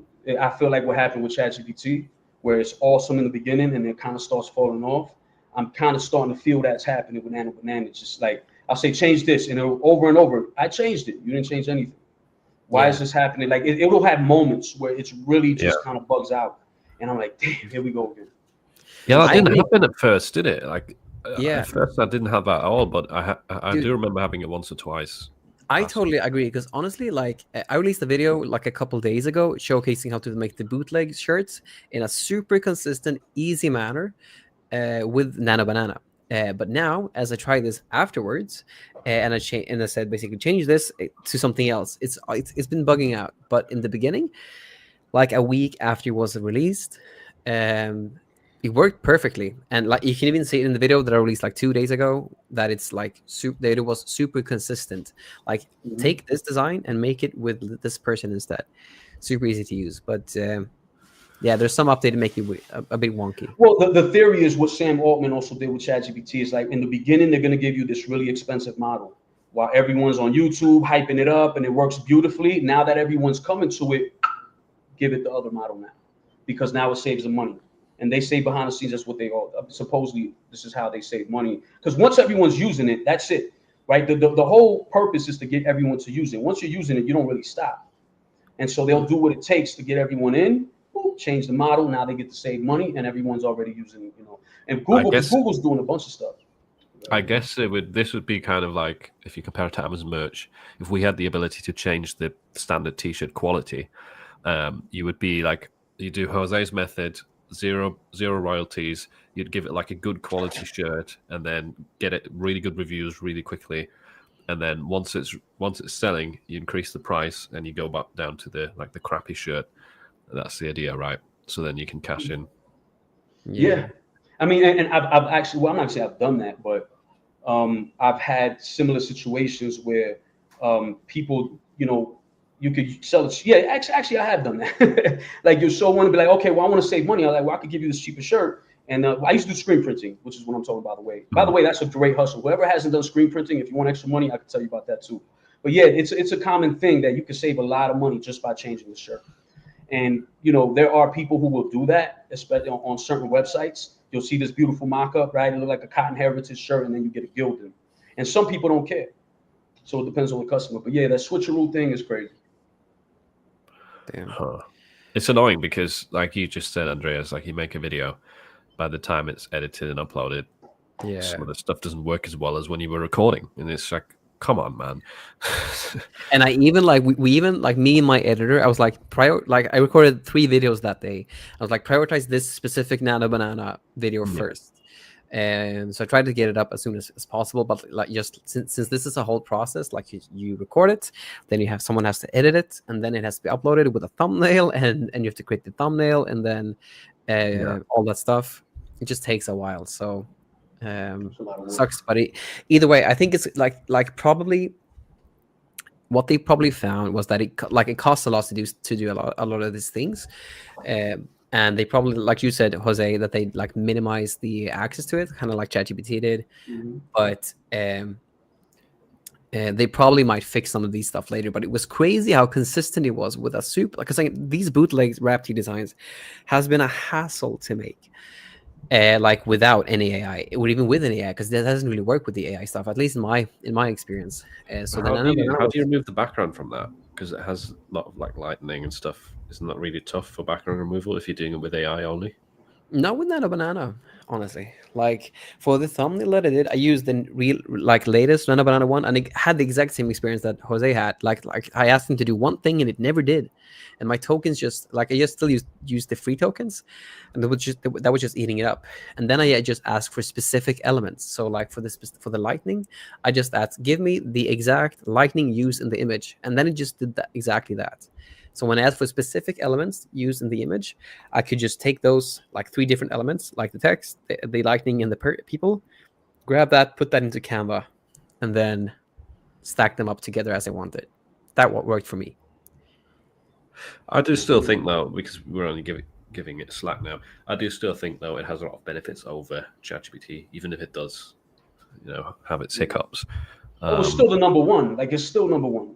I'm just so sad that we have number one, and number one is probably not going to be number one. Now the next company is going to come and take over after this. Yeah, that's what I hope for. Yeah, that's true. And it's also still like you can still use it for free pretty effectively, right? If you switch between the 3 platforms like Ella Marina, AI Studio, and Gemini. Yeah. And then if you do rate limit all of them, incognito window, right? I think that still works pretty well, which is good. Someone was saying I prefer Seed Dream. I know there's like a new version of it. I tested it. No, see, I actually got a video coming out about Seed Dream. Seed Dream is the people who made TikTok. ByteDance. Yeah, the people who made TikTok, ByteDance. They got Seed Dream, which is it's supposed to be a competitor to Nano Banana. I'm gonna try it since Mark said that, because I tried it, and honestly, I made a video. And when I made the video, I was like, yo, this thing sucks. But maybe it doesn't. So I didn't know if I should put the video out, because I'm like, is this going to really benefit anybody? I don't think it's better. But based off what Mark is saying, I might have to, because I know Mark knows what he's talking about. So I might have to check it again. I was trying it yesterday in my designs, because I saw it's built into my designs now, and I wasn't too impressed with giving it image prompts. But maybe there's a better way to use it. I don't know. I did it in Ella Marina side by side, and Nano Banana won every time. So I was like, I don't know if this is valuable, but I'm gonna have to definitely look at it again.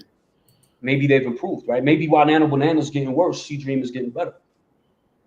Could be. I've never heard of Seedream before, actually. So this is the first time I'm hearing about it. Yeah, they call it the Nano Banana Killer, but that's just YouTube clickbait. But it's a competitor. It's. Thank you, GoGraph. Appreciate you, bro.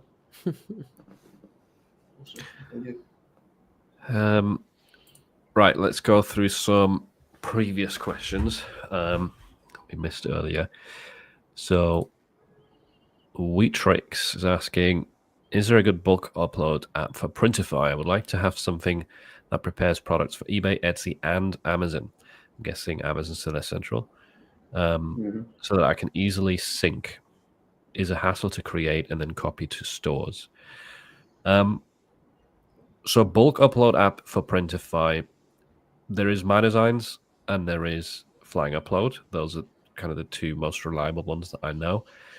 My Designs is still not integrated with Amazon Seller Central, probably because of similar things that Jose was talking about. It takes 50,000 stages to get accepted into stuff like that. But with Flying Upload, you can, I think, upload from Printify to Amazon. Yeah. Unless something's changed, because I've not tried it for a while, but I remember doing that. And they have Printify? I didn't know they had Printify. I thought they had Printful. Yeah, Printful and Printify, and I'm pretty sure you can upload to Etsy, eBay, and Amazon with it. I could be wrong, but just check. Yeah, eBay, Etsy, Shopify. Oh, what happened to Amazon then? I swear there was Amazon. So maybe I'm wrong there. Oh, Printful. Printful has Amazon. Printful has Amazon, Etsy, eBay, all that. Yeah. Printify doesn't. Printify is with Amazon, though. You can't. They have Amazon FBM. They do have that. So Printify or Printful? Which one did you say? Printify. Like Printful is the old one that had them all, but Printify, since I think it was last year, maybe they now have FBM on Amazon too. But there's no way to do upload automation from Printify to Amazon, as far as I'm aware. At least you can do it with My Designs of Flying. Maybe there's an alternative tool. I'm not sure. Okay, that I don't know. Because selling on Amazon directly is such a good thing to do. Whoever hasn't done it, man, if you have an opportunity to sell on Amazon, it's a beautiful thing, especially if you sell merch by Amazon shirts. When you see those t-shirts for $7, the way they do that is through screen printing, right? Like if you have a design that sells 1 million times a year, imagine you could get it screen printed. And now every t-shirt costs $4. You go to a fulfillment company, right? It's just like print on demand. A lot of people, I used to make a lot of money before print on demand doing the screen print hustle, because none of it you have to actually be there physically. Everything is online with companies. So imagine you got a top seller. You decide to get a whole bunch of t-shirts screen printed. So if you screen print them, you're talking about as low as $4, $3.50 a shirt. And then you're selling them for $20. A fulfillment company keeps their share. Now you can make, let's say they take about $5. You got $13 a sale. And it's just like print on demand. You're still not doing any of the work, right? So that's a beautiful hustle that a lot of people don't know about in the screen print hustle if you go directly through Amazon. It's just crazy, profits, big time. Melanie is asking, are some of your products still on Amazon's automated sale price? I've had some new ones recently that got locked into it. There is probably still some old ones. I don't know. I know there has been a wave of new discounted ones because there's a Prime Day in 3 weeks. So I don't know whether they're doing it already. Whole bunch of mine. Yeah, same here. You're probably not bothered, are you, Jose? Because you're not running ads. But a lot of people are obviously annoyed about that because it makes it difficult to run ads. Then next question again from Aline was, I saw on one of my Tumblr sales on the Amazon screen, it said this item is not currently available, that they run out of the product. I've had this as well recently sometimes where I open up a product of mine that is selling and it says, oh, not available, even though I have an American zip code selected. So I think it's just some glitch on the Amazon end. It could be a glitch. It's been happening to me for years. It could be a glitch. It could be that they're low on inventory that day. It's a million reasons with Amazon, but it's not going to stay that way, right? Like those are usually very temporary things. And it says that for you, right? Maybe it's where you are in the world. Who knows? It could be like that for someone else. I've had times where I couldn't find my listings and other people could. So when it comes to Amazon and what they're doing, we don't really know that it's universal, right? They could be like that for you and not others. So yes, it's just like that Etsy feature where it says this many people have the item in their carts or have purchased over the past 24 hours. It doesn't look the same for everyone, even if it's the same listing at the same time. Yeah. People will see different text. Do you guys, Sagastic, do you guys also pay Forex charges and international payments? Like I live in India, and when I pay to Printify for my order, I have to pay 4% extra per dollar for international transactions. I can hop on this a bit because I don't pay that. So what I recommend to do when you have, because this is an Etsy thing, it sounds like. So when you, I think it's really important to have your the currency that's in your bank with your Etsy store. Otherwise, you incur a 2.5 conversion fee on all payouts to your bank, which is insanely high. Apart from that, too, if you pay 4% extra per dollars for international transactions within your bank, that's a really high exchange rate that your bank has, or like currency fee, the currency exchange rate that you have. I have some of my students, I haven't tried this out myself, so I can't like confidently see that this works really well because I haven't done this myself. But I have a lot of students like just like me that are like sitting in other countries that is not the US and selling primarily in the US. And some of them use Wise, so they send money to Wise and they fulfill all their orders using that Wise wallet. I would strongly recommend to not like use Wise within your Etsy, like as your Etsy bank account, because it's not a bank. Etsy, like Wise is similar to what to what PayPal is. It's just a payment like service. It's not a bank. Really important distinction there. So you can't really have. I don't really recommend to have Wise as the bank account selected within your Etsy store, but you can definitely try like sending money to a Wise account and then paying your Printify fees with the Wise account, because with the Wise wallet, you basically pay a minimal, I think it's like 0.6% in like currency exchange rates when it comes to paying in other currencies than the one that you have in. So you can check that out, but I just want to pinpoint that you should definitely still keep the bank account, like the bank account that you actually have in your real bank, have that on Etsy, but play around with like getting a Wise account maybe, and then paying your Printify fees with that, because Printify is really nice. You can always play around with that, but Etsy is not as forgiving as Printify is. Right. I hope that answers your question. Next one is from Casey. Casey. For Q4, I plan on going after high sellers on Amazon, making a better design, and then running product targeting ads on them. Is this realistic, or is the competition too high to get a profitable ROAS? So it sounds to me like you want to go after designs that sell really well on Amazon, make your own better version of that design, run an ad that targets that bestseller, right? I think that's the idea. And then wondering if it's going to be profitable. Really hard to give an answer to that, because it might work, it might not work in some cases, in some niches, like based on your design skills. There's so many variables, and it's also based on testing. Like I wouldn't say that necessarily product tagging is going to be the best option. You don't really know that until you've tested multiple ad structures, because maybe for your niche or your design, actually automatic campaigns will do the best. You don't really know this kind of thing until you've tested it, unfortunately.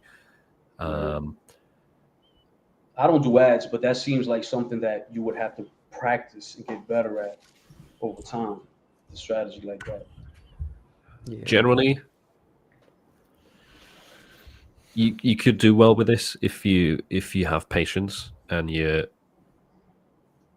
good at coming up with better designs that are out there, and you're happy, to try something like the zero royalty. Because the thing is, if you're wanting to go after high sellers, they're probably going to be in very competitive niches. So you have to try and provide an edge somehow. That's going to be through really low price, really high ad spend, or both. If there's already established sellers with a lot of reviews, it'll be tough to compete and be profitable. Is it possible? Yeah, for sure. But yeah, it's a lot of it has to do with testing. Yeah, I concur. I think that the biggest thing too is to just add value through the design. So like making a design that isn't there, like you can copy someone who is doing that. As long as you're adding a design that worked in like X niche and you're targeting the Y niche, you can take the X design that worked in X niche, in X niche, and you can put that type of design style in the Y niche, as long as it hasn't been implemented like that before. But that's the key thing. Like you can't like add a design style that has already been there. At least that's my take on it.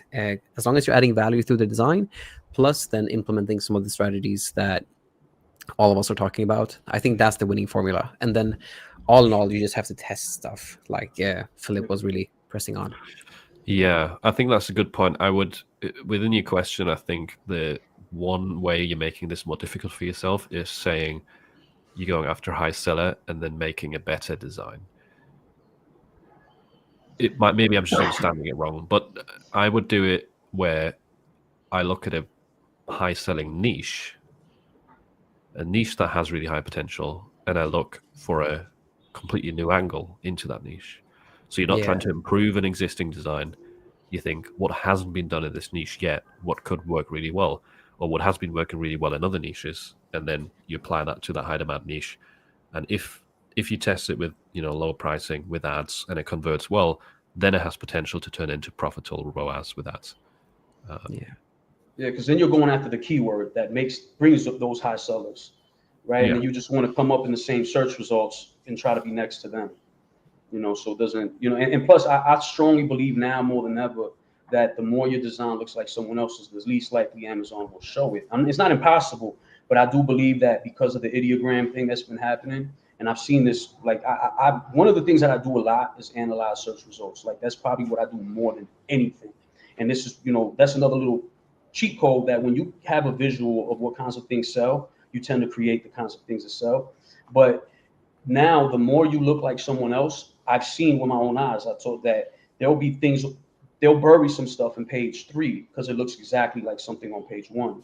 I've seen this with my own eyes. So, I think that old idea of making something look very much alike, I think Amazon's phasing that. So you can go ahead and do it, right? No one, Amazon's not going to stop you from doing it. But I truly, truly believe that you're not as likely to sell it. As far, you might have to run real high ads on it, because I think organically, ads might be the only way to do that. And I just don't believe Amazon is happy about people doing exact copies. It ruins the customer experience, and it's just not sustainable, right? You might get a sale or two here, but if you want to make some longevity, be as different as possible with the same keyword. I say this all the time. Like when I show my niches, I remember the lot of stuff I used to do. Like I had this one guy portrait, it would sell all the time. And I took a Photoshop action and made a pencil drawing version of it. Same exact image. It's selling already, presented at least in a different way, where someone says, oh, I like this one way better. And it has a clear, distinct difference. And that has been the number one key. Because I have copied, I have done stuff, and it never, ever, ever, ever, ever, ever become my top sellers. Right. Yeah. But I had gone with the exact phrases other people use and ended up beating them. But it looks completely different. And if you think about it, sorry to cut you off there. Sorry. No, so if you think about what Jose told you before, so his strategy is basically adding stuff that isn't there. Like no one is thinking of a lettuce. Let's take a lettuce and put that on Amazon. And then he basically adds value through adding something that people want. Then he waits for a lot of sales to build up the reviews. Now, let's say that you copy Jose's lettuce design. You have 0 reviews, and this goes back to the principle. Like, this is, let's see if my camera can show this. This is Jose's lettuce design. This is your design with 0 reviews and almost the same like lettuce design, just with like a different font. Which is like this one has 50 reviews.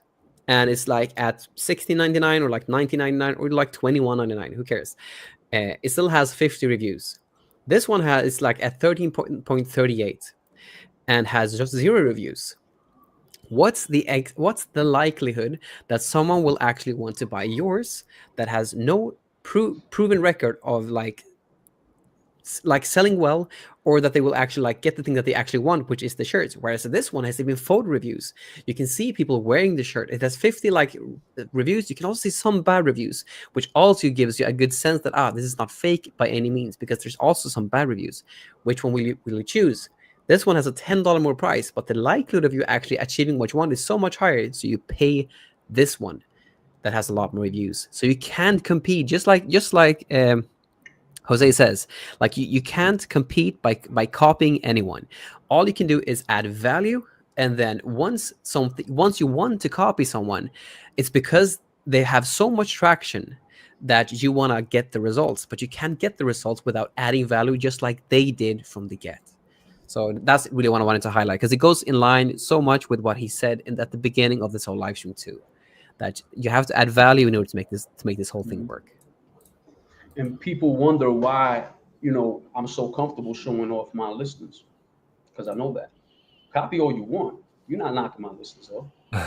Yeah. You're not. I'm confident. Like, I know this game. One thing I know is Amazon print on demand. Merch by Amazon, I know that. I know a lot of things in life, but I don't believe there's a human on the planet more analytical than me. Like, I was sick for a couple years, and all I did every day was just watch and analyze everything.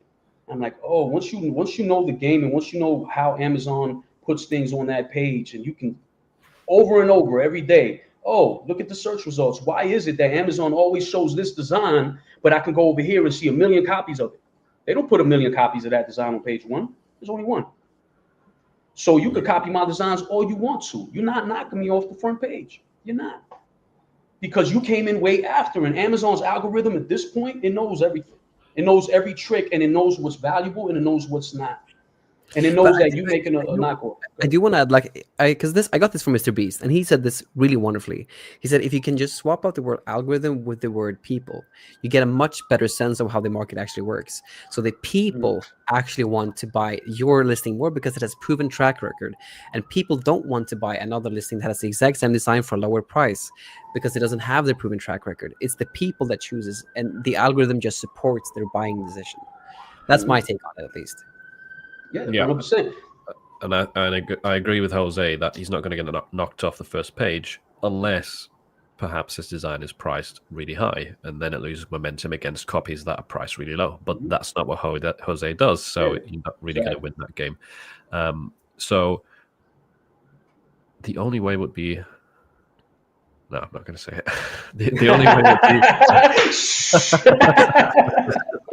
Right, here's a related question. No, go ahead and say it. If there's a way to do it, I want to know. No, the only way to knock Jose off, if you're copying stuff, would be to price at 0 royalties and run ads, right? And wait like a year or two. Don't forget. And wait until you have a lot of reviews. Well, and I'm excited by competition. Like, this is the mentality. There's so much easier ways, though, to make sales from POD. Like, just create a design that doesn't even have to be original, as in like you're some magician that comes up with a new idea. It has to be a new idea in that niche, right? That's the whole thing, and then you have so much less friction to actually get onto page 1. So that's the key to take away here is and nowadays there's nothing easier than going to ChatGPT or wherever you want and say, hey, look, this is a top selling design. I want to make sure mine looks nothing like it, but has the exact same sentiment, has the exact same meaning, so I can match the same keywords. Done. Yeah. But I do still think that if you think about it also, like before we move on to the next question, if we just if you think about if Jose has 50 reviews and now someone copies him, if they wait a year, Jose will have 100 reviews and they might have 45 reviews.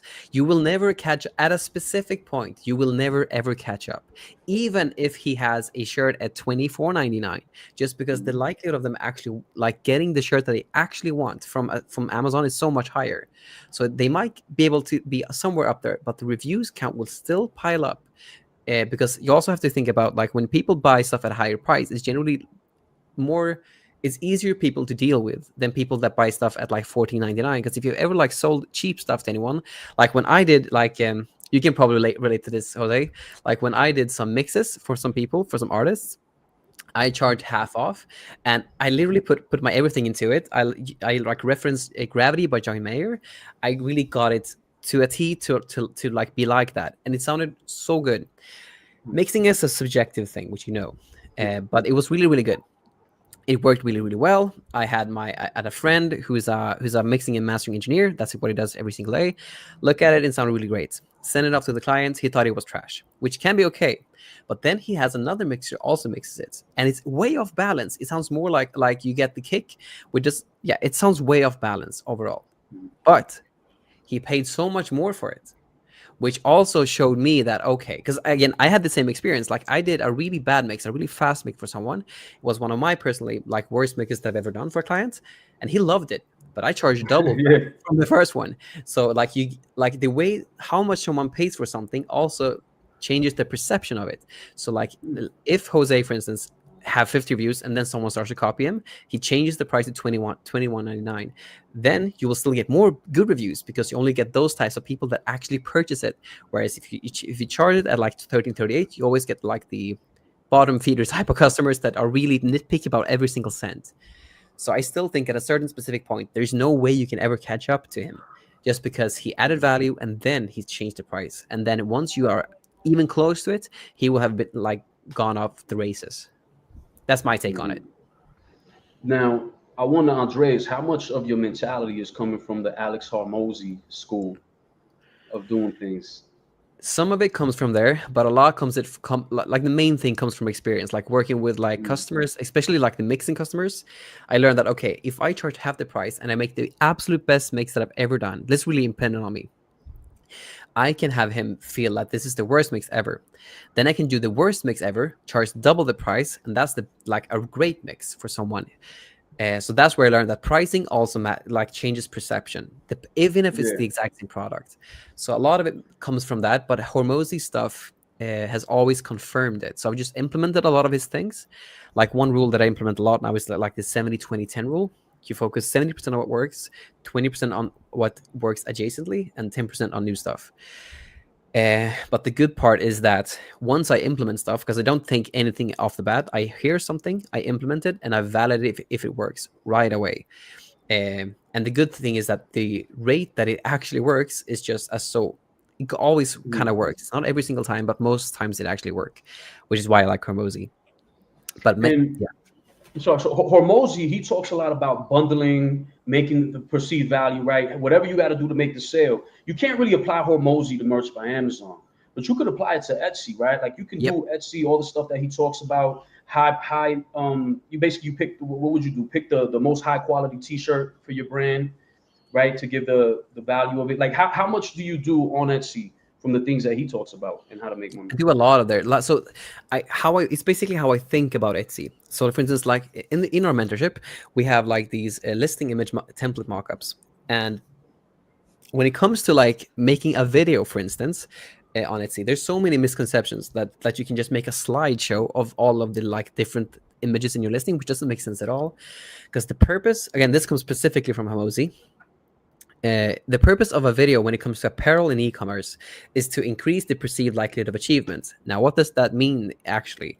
It basically means that if you see a listing on Etsy and someone is wearing the shirt with your print on, they can actually see the fit on the specific woman. Now, it's a young woman, and it's kind of tight, which is usually the Bella Canvas 2001. It's a tight-knit, snug shirt.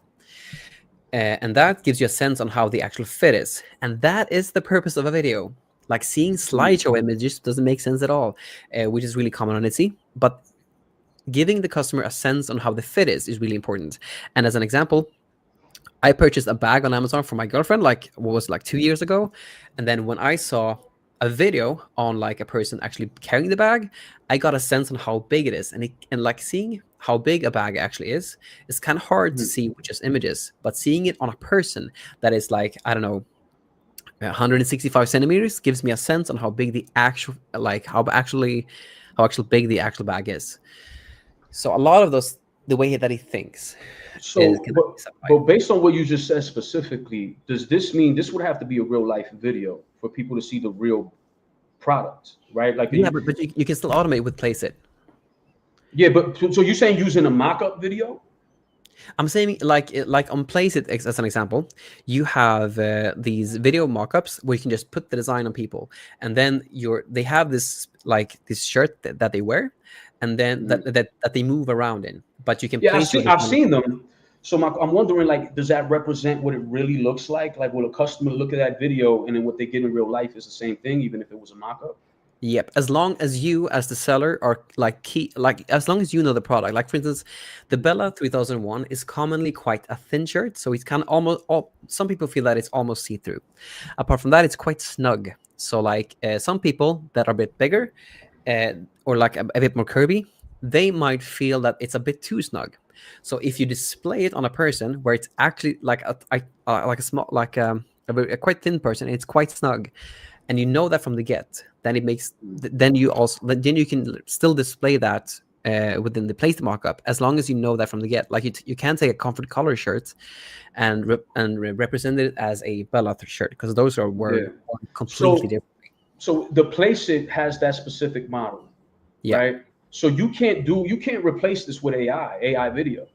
So AI video is not going to give you an accurate representation ever. No, right? or I think there will be deviations, and those deviations might be too big, like might be just way too big, unless you actually know what you're doing. So I think it's just better to either like use a video size chart, like there are video size charts on Etsy that you can just buy and use for every single mockup or every single listing, or you just use place it. But I don't think using AI mockups is not that I'm a big fan of. So that is a problem, because I don't do a lot. I do posters on Etsy, so it's easier for me. But I see people showing like, hey, look, you can just do AI mockups and that's it. You're ready to go on Etsy.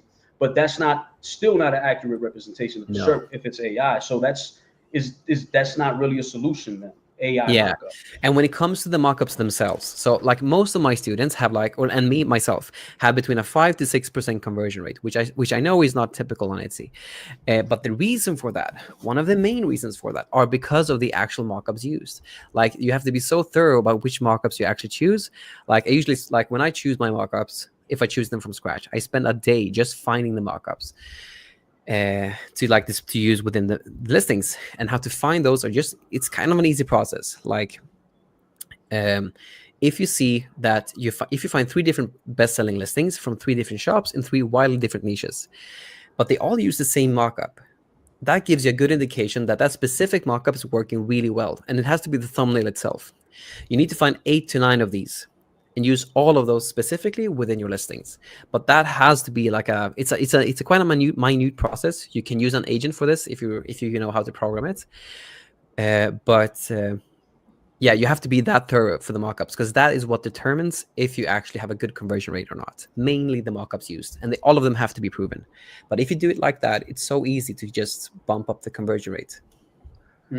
So is there a nano banana for videos? Like you can take a real life mockup that you could take a picture with a Bella or whatever, and now with nano banana, it's going to always look the same, and you could just change the design on there. Do we have that for video? Like, can you take someone wearing a Bella on a video, and then you could just change the design on it without messing up?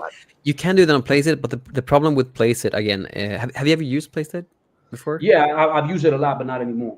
So for video mockups, the worst thing about it is that it takes such a long time to because you have to it has to render it, and then you have to download it, and it's just such a minute process that takes like 5 minutes per listing.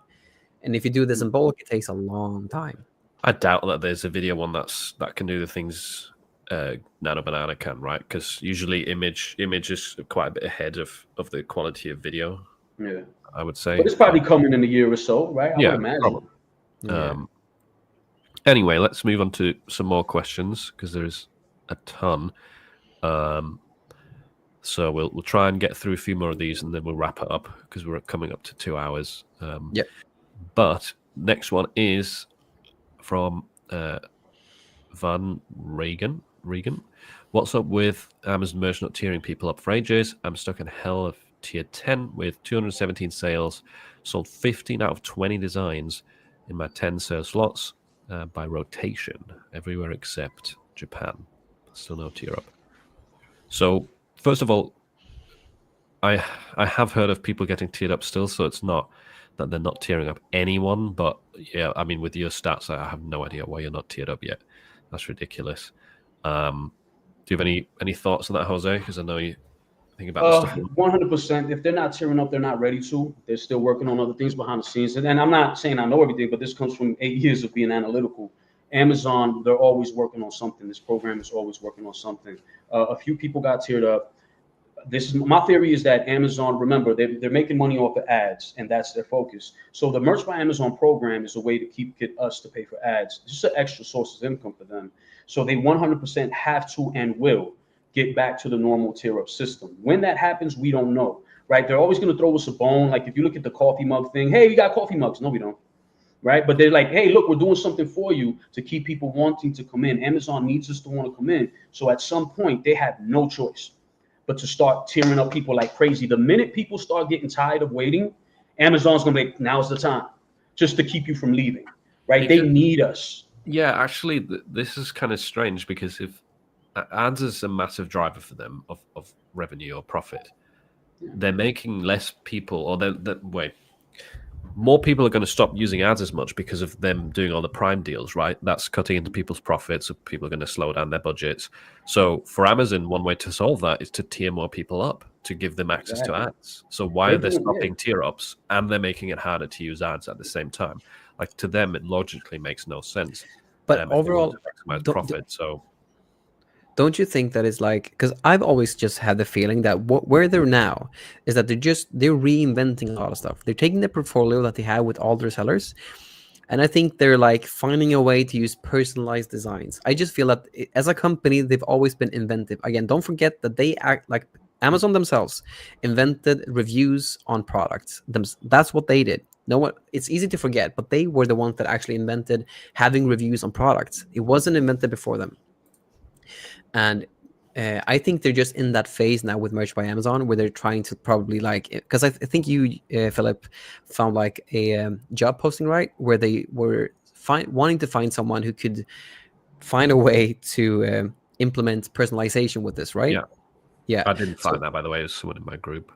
Yeah, but on YouTube, So they're probably in the phase where they're just trying to reinvent a lot of things, and I think that's their primary focus. And then once they've like figured a lot of stuff out, they probably like bump people up. Because again, I hear the pain with being like not being tiered up. I mean, like I'm tier 4,000 with almost 17,000 sales and almost like 100K in royalties total. It's in total, and I have 83.5% live designs, and I also have like, what is it, a 36.5% live designs with sales.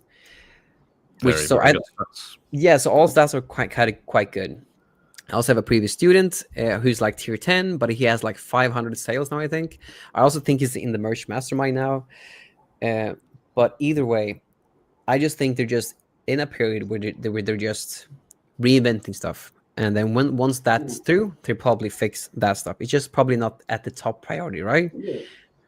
Well, everything's in sequence. Amazon is a data company, 100%. So everything they do, like I know when people say, "Oh, Amazon's so stupid." Amazon is the most intelligent company on the planet. All right, and everything they do, they're testing it for the bigger picture. We can't even dream of thinking the way they think and using the data they use. So right now, they're testing something for whatever reason, we'll never know. But I promise you, the minute you're ready to quit, the minute you're ready to throw it all away, tier ups are coming. Because that's what they as long as they keep people in, they got data. People aren't stopping going to Merch by Amazon and signing up. The minute people stop doing that, they'll do tier ups for sure. But trust, it's in the plans because it has to be. You know what I mean? Yeah. When, nobody knows. But the minute they probably listen to everything we say, oh, people are mad at Amazon, Amazon throws a bone, right? Oh, you get all these products. Oh, can't quit now, right? And they're going to keep doing that. And the tier ups will come. And when they come, it's going to come in a big drive. We're going to see. I've always just felt that it's that old saying where like the turtle always wins the race, but the turtle is never like the one that's flashy. That's the bunny in that whole theme. The turtle is just there. It's just doing its thing one step at a time. It's not flashy, but once it hits like the goal, it hits the goal big time. So that's Amazon to me. The one thing to consider is obviously it doesn't really help if you've been waiting for a year to get tiered up. But the good thing about it is if you just been tiered up with the old system and been in like tier 500 by now, you'd be way more in the mentality that like the old guys are in, like me, like Jose, where it's just like throwing spaghetti at the wall, seeing what sticks. You right now in your situation in tier 10, having 217 sales, 15 out of 20 designs sold, we've already turned into like a sniper. Like you're very accurate with getting designs to sell. Once you do get tiered up, once tier ups come back, you're going to have the time of your life. You won't need to get to tier 20,000 to make a decent income. So although it's really frustrating, and I wish it wasn't this way, the people that are stuck in lower tiers, they'll be teaching themselves to be way better sellers, which before just 100%. Wasn't the case. Yeah. The game they're playing, like when you're in tier 10 and you're struggling with this, it's like, you know, when people do exercise with like ankle weights on, right, or on the wrist, and then once you take it off, you feel like you're flying. Yeah. Right. So once everybody who's in tier 10 and everything you're dealing with, Amazon, maybe Amazon's doing it on purpose. Like, we're going to make monsters out of you. And you're going to know how to deal with not having a lot of room. And if you can be good at that, imagine what happens when you get to 500, when you get to 1,000, you're going to be a monster because you're not going to throw stuff up just because. And maybe, you know, it could be a plus for Amazon is priming you to do that. But I do think, you know, the best thing you could do now is make it so that every upload sells. You know, if I was in tier 10, I'd probably be going into Facebook groups and selling it before I even make the shirt, right? You talk to people, hey, what do you want? Oh, I can make that for you.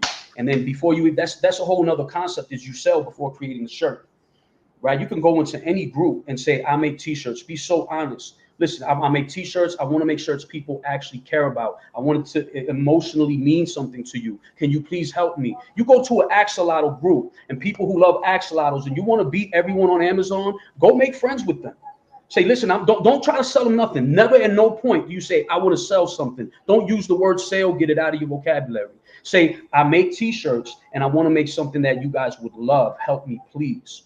What have you seen? Here's some top selling shirts on Amazon. These are not mine, but I want to know how it could even be better than them. People will flock to you to tell you. Like, this is a little secret. I'm going to make a video about it. Like, I love French Bulldogs. I do designs that I go into specific groups. They upload the ChatGPT stuff, and I just put it on a shirt. Like, they're the ones giving me the idea, right? So if you were to make friends with people and be like, yo, I do t-shirts. I've done this before. I on Facebook. Hey, I got these 2 shirts I made. Which one do you guys think is better? That's it. The first comment, where can I buy it? Right? Yeah.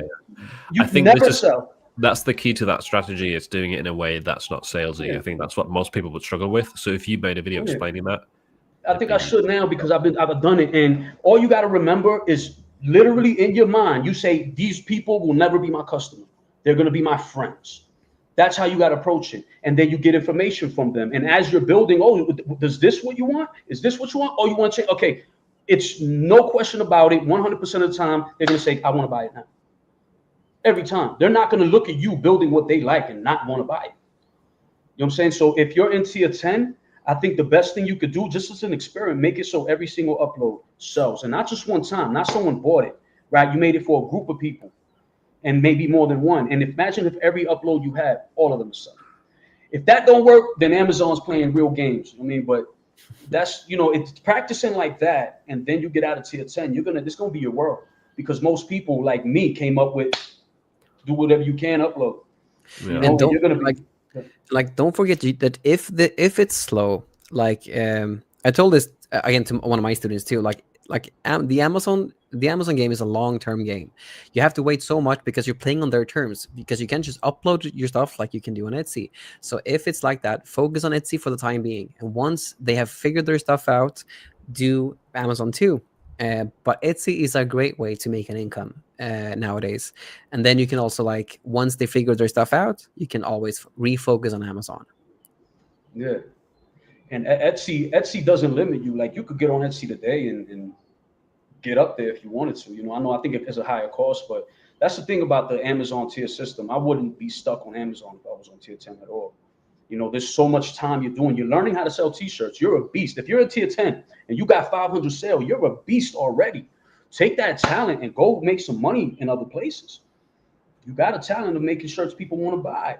Don't just think of Amazon if you're in tier 10, man. You wasting a lot of time. Those talents you have, selling is selling, no matter where you go. It's a talent. You know what I mean? So if you're getting good at selling, use your talents everywhere else you go. I mean, maybe try Shopify. I don't know. I'm thankful I got Amazon, but yeah, if I know how to sell, selling is something that is a life, you know, skill. You could use it in real life. You could take people you know. When I first started Amazon, I sold stuff to people I know on the street. Yo, I sold on Amazon. Blah, blah, this guy did a brand. He ended up getting me to tier 500 because he would just do samples for his shirts. Like, yo, you want to start a t-shirt brand? I can put it on Amazon for you. You know, and he just catapulted me. And he was just buying samples. I was putting the lowest price, and he would just buy hundreds of his own shirts to test them. Like, there's so many ways you can make sales through just your personal life. Now, I know if you're not in the US, that is more difficult. But if you're in a place where they sell, like France, Italy, Spain, you definitely can do it there. But that's another cheat code. But if not, I think, you know, Facebook groups, plenty Reddit groups. Just stop. Don't be a seller. Be a t-shirt designer, and you'll get it. Yeah, I think a video on that would be awesome, and very helpful to people. Right, next up, Nancy is asking, on Ella Marina, how do you know what the output is? Sorry, probably obvious to everyone else. Depends on what you mean by output. I think, for example, pixels. Yeah, it's a pixel image, right, that you download. Is it JPEGs or PNGs? If you're in the battle mode, you don't know which tool is outputting the result. If you mean that, change to side by side or to direct chat, and then you can choose the image model. I assume they're all 1,000 pixels. Yeah, That's how I assume they're all somewhere around 1,000 by 1,000. If it's not a square, somewhere close to that. From my experience, that's what they all generate at, somewhere around 1,000 pixels. And PNG, my bad. Yeah. That's what you use. Marshall Yu is asking, are you guys seeing sales throttling with merch? Also, much less royalties due to Amazon discounts.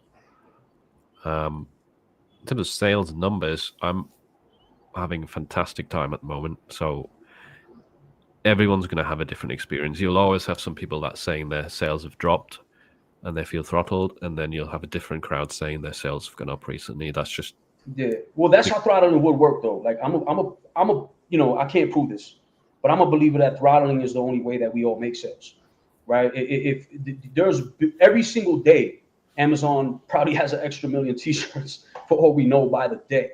If you look at Amazon's catalog, it would be impossible for all of us to make sales if they didn't throttle. That's just my opinion. I don't have any factual information on this, but just common sense to me tells me they have to throttle. Like, okay, like everyone believes the money. Like, okay, you're used to making 3,000, you made your 3,000. Now we're gonna get other people's sales. Like, it makes sense to me that they would do that. And for years and years, I've seen times where, like, my whole morning, I'm making 1 million sales. 2 p.m., nothing. Like, come on. Like, just everyone who buys my listings just happen to only buy in the morning. You know what I mean? So I think there's multiple things to it. There's this. I've definitely noticed that there's periods where your sales get reported. So you know the chings you get from Pretty Merch. It's like sometimes I'll buy my own shirt as like a test print, but the cha-ching doesn't come through until an hour later. So if you have consistent sales throughout the day, you probably know this, that there's sometimes an hour or two where just nothing happens, and then suddenly it's like cha-ching, cha-ching, cha-ching, cha-ching. I think it's just because there's like delays in the way it's reported through the dashboard, so that could play into it.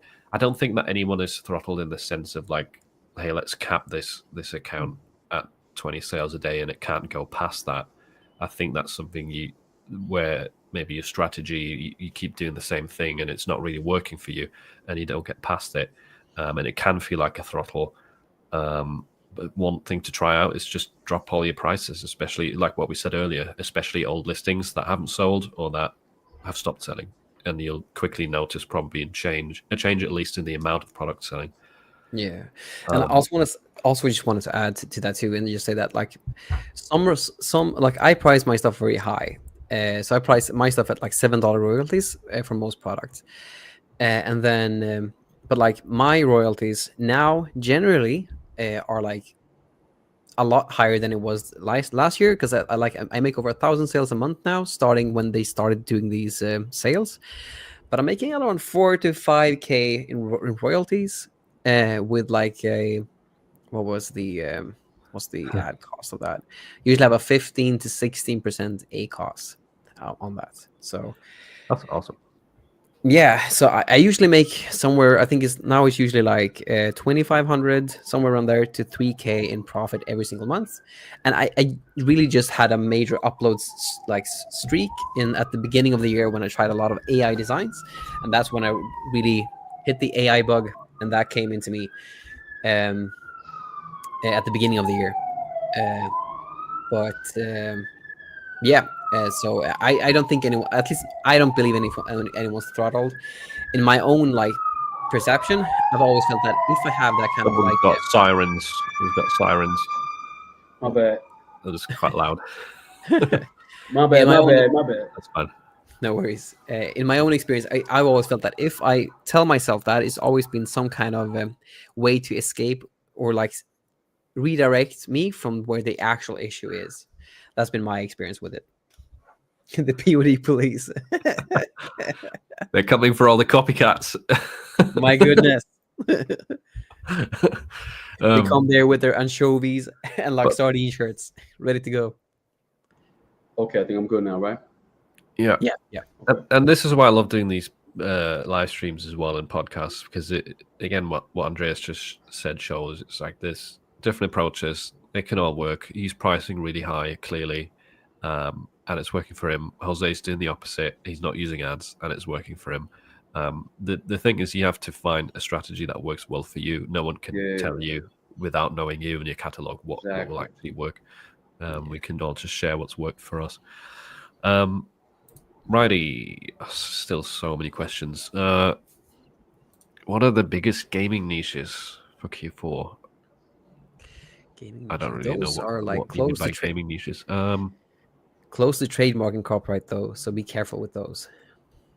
I mean, gaming is an evergreen thing, right? With sub niches in it. True. But- Yeah, I gaming mean, with anything that sells. but you know those like dashers like level 2 have like leveled up, and someone is using the actual like PlayStation controller or like the Xbox controller or Yeah. like the Nintendo controller. Those like if you use the exact controller that someone like a company actually designed, that's obviously like copyright infringements, unless you're using a controller that is not tied to any brand. It just Yeah, I know the triangle, circle, the PlayStation one. That's 100% trademark. yeah. You know, and it could. What happened to that car? The I'm not old. I'm classic. You know. Yeah, what happened to that? It took years. It took years, but they finally got him. Yeah. Yeah, that was I mean, what kind of car was that? It was a certain kind of car. yeah, I mean, like those specific type of designs. Like a good friend of mine, haven't spoke to her in a while, but Simply Shauna, she also has a really good YouTube channel. I mean, like one of the earliest things that she did, like that she talks a lot about, is I'm doing it, I mean, man. if Jose is being arrested for being a nerd, we'll call all of us. of the arrest, all of us. Bye bye. Yeah. See you later. Yeah. No, but what I was trying to say, like, so like what Shauna did, what she didn't realize was that Jeep, she did a lot of a lot of Jeep shirts, and Jeep has a specific type of design with their cars, just like that probably muscular car that is within the I'm Not Too Old, I'm Classic, and that is a specific thing that someone has designed that is copyrighted to a specific company, and if you take that, you're infringing on copyright. So Yeah. The body, right? They trademarked the body shape on some cars. yeah, that is the same thing with Jeeps. Like if you use that specific outline that is tied to a Jeep car, you're technically infringing on copyright, just like with that muscular car. Yeah. Well, to answer the question, what are the biggest gaming niches? I mean, there are some sub niches in terms of types of gaming, like I don't know, PC gaming, console gaming, virtual reality. Maybe look at what like newest gaming technologies. There's stuff like sim racing. I don't know, but video games, like you can target actual video games. Look at new styles that have become popular this year and apply them to the gaming niche. That's something I would do. Well, everything. Like, look what Censor Shop wrote. I paused my game to be here in Puerto Rico. I'm in the Puerto Rico niche. That's a great idea. Like, you can literally cross the gaming niche. Anyone who plays games also goes and travels to Mexico. Anyone who plays games loves to drink tequila. Anyone who plays games loves to, a million things. They love a French bulldog.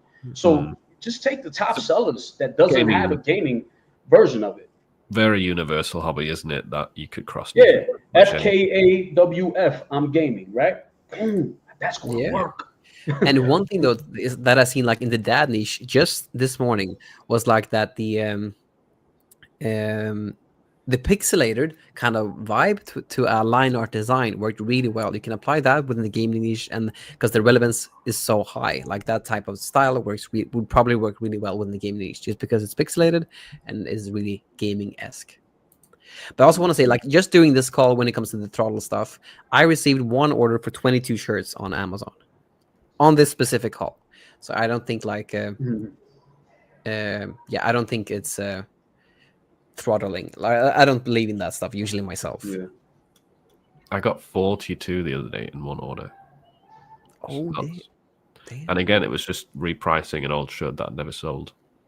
Nice. It's been a great month for me because of Bad Bunny concert. I'm Puerto Rican, so I do all the Puerto Rico stuff. And this guy in Puerto Rico just had like a historic concert, and I just had like probably one of the best months of the year just off of a concert. You know what I mean? That's So going to sound like you're copying him. no, Probably to it's Puerto clarify Rico. that. He's a Puerto Rican and he's famous, right? So people have he's Puerto Rican pride. So any design with a flag right now, everyone who's going to the concert, you can't go without a Puerto Rico shirt. Right? Yeah. Not his shirts, not his mark, not his No, brand.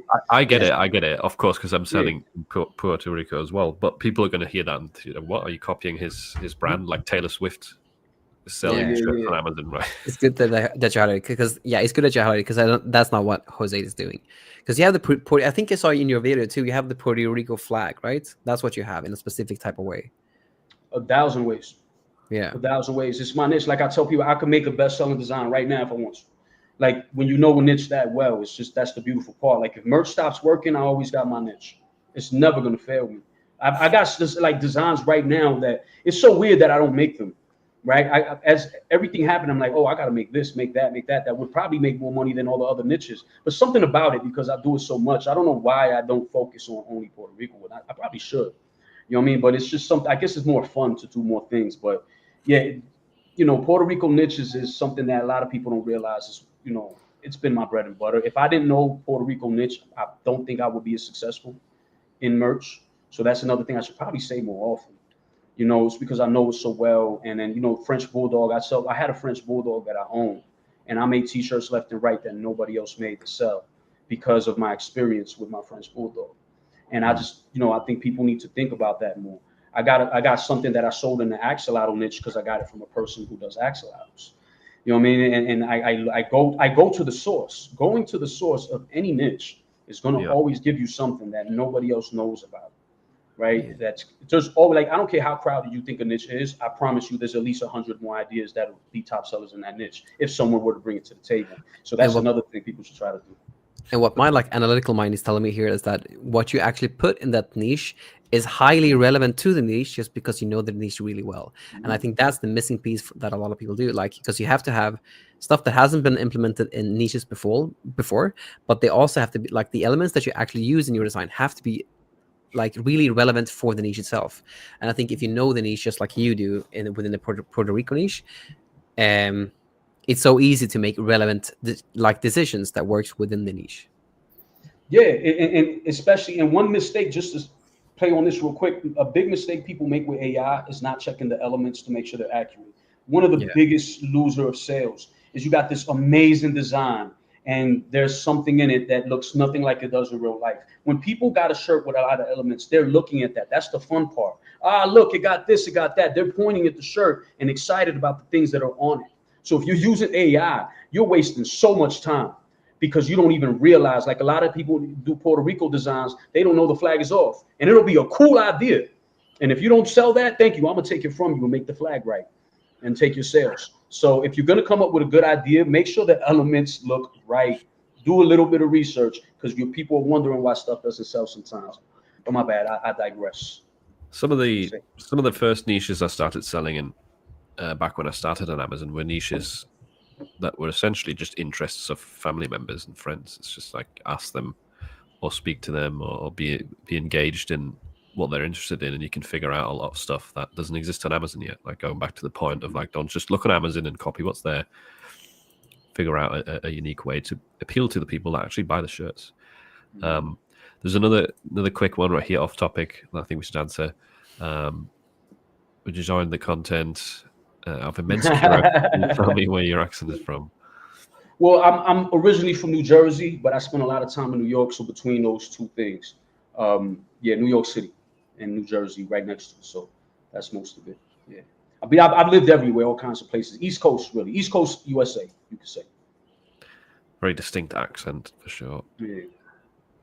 I appreciate you. Wait, there was something else I wanted to quickly do. All right. Do this final question. I think this one's quite interesting. From Troy. How do you guys handle keywords, titles, and descriptions in bulk? My designs. Flying upload. What's your take on this, Philip? I just do it with flying upload.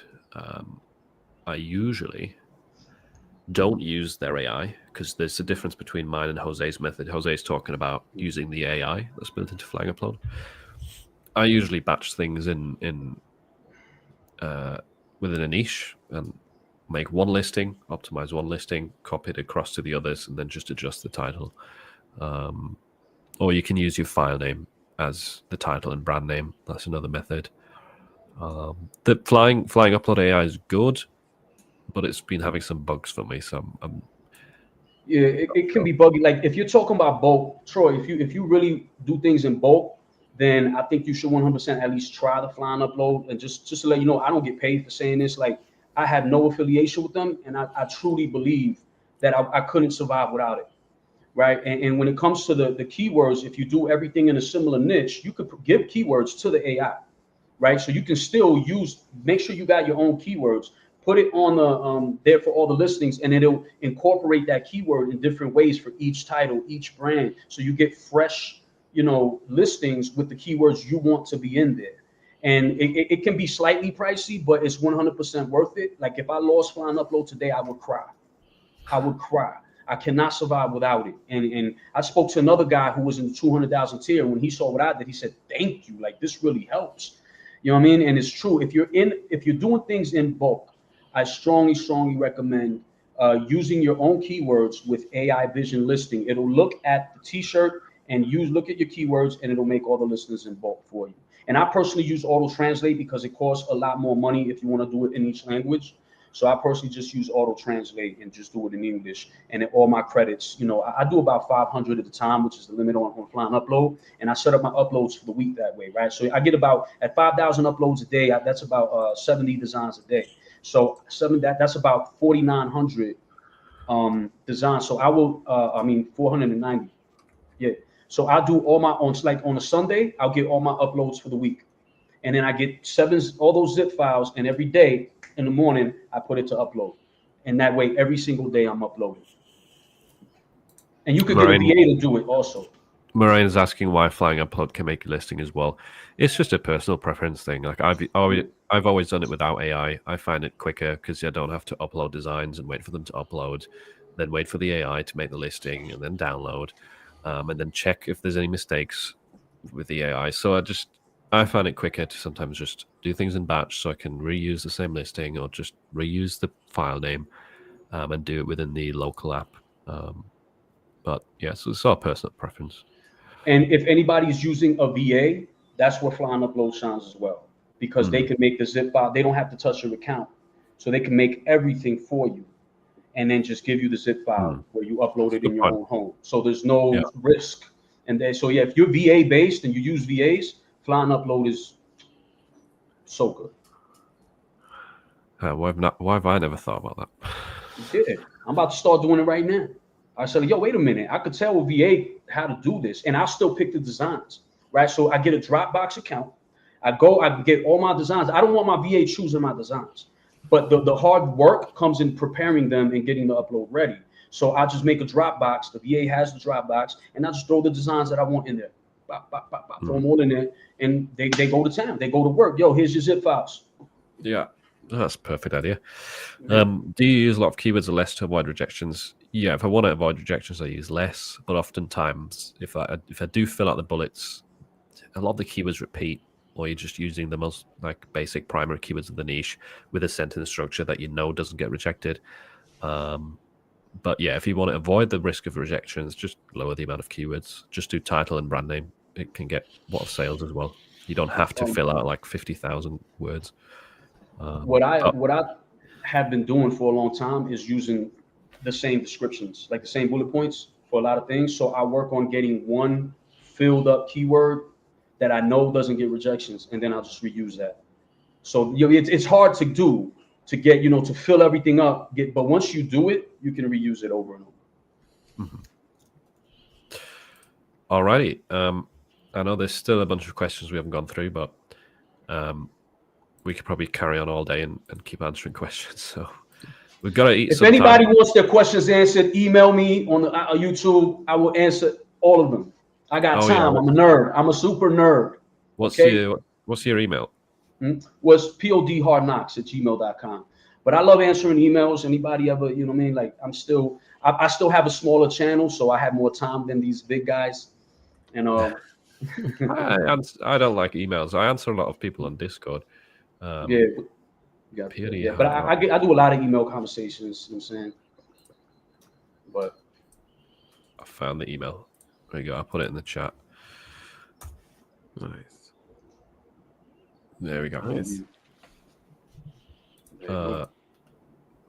Right, this is really fun. I think I think it'd be awesome to have you on again in the future, Jose, if you want to come on again. Hopefully by then you can demo your tool. Yeah, by then I'll definitely have something ready for people to use. He has already demoed it in Merge Mastermind, but it's just not publicly available. I think that's quite tough to get it into actual like downloadable formats. Yeah, right? and we're working on getting the Mac version, which hopefully today. I shouldn't say that, but once we get the Mac version, we're going to really move things around. So it's coming up. Awesome. Someone just joined your channel. Perfect.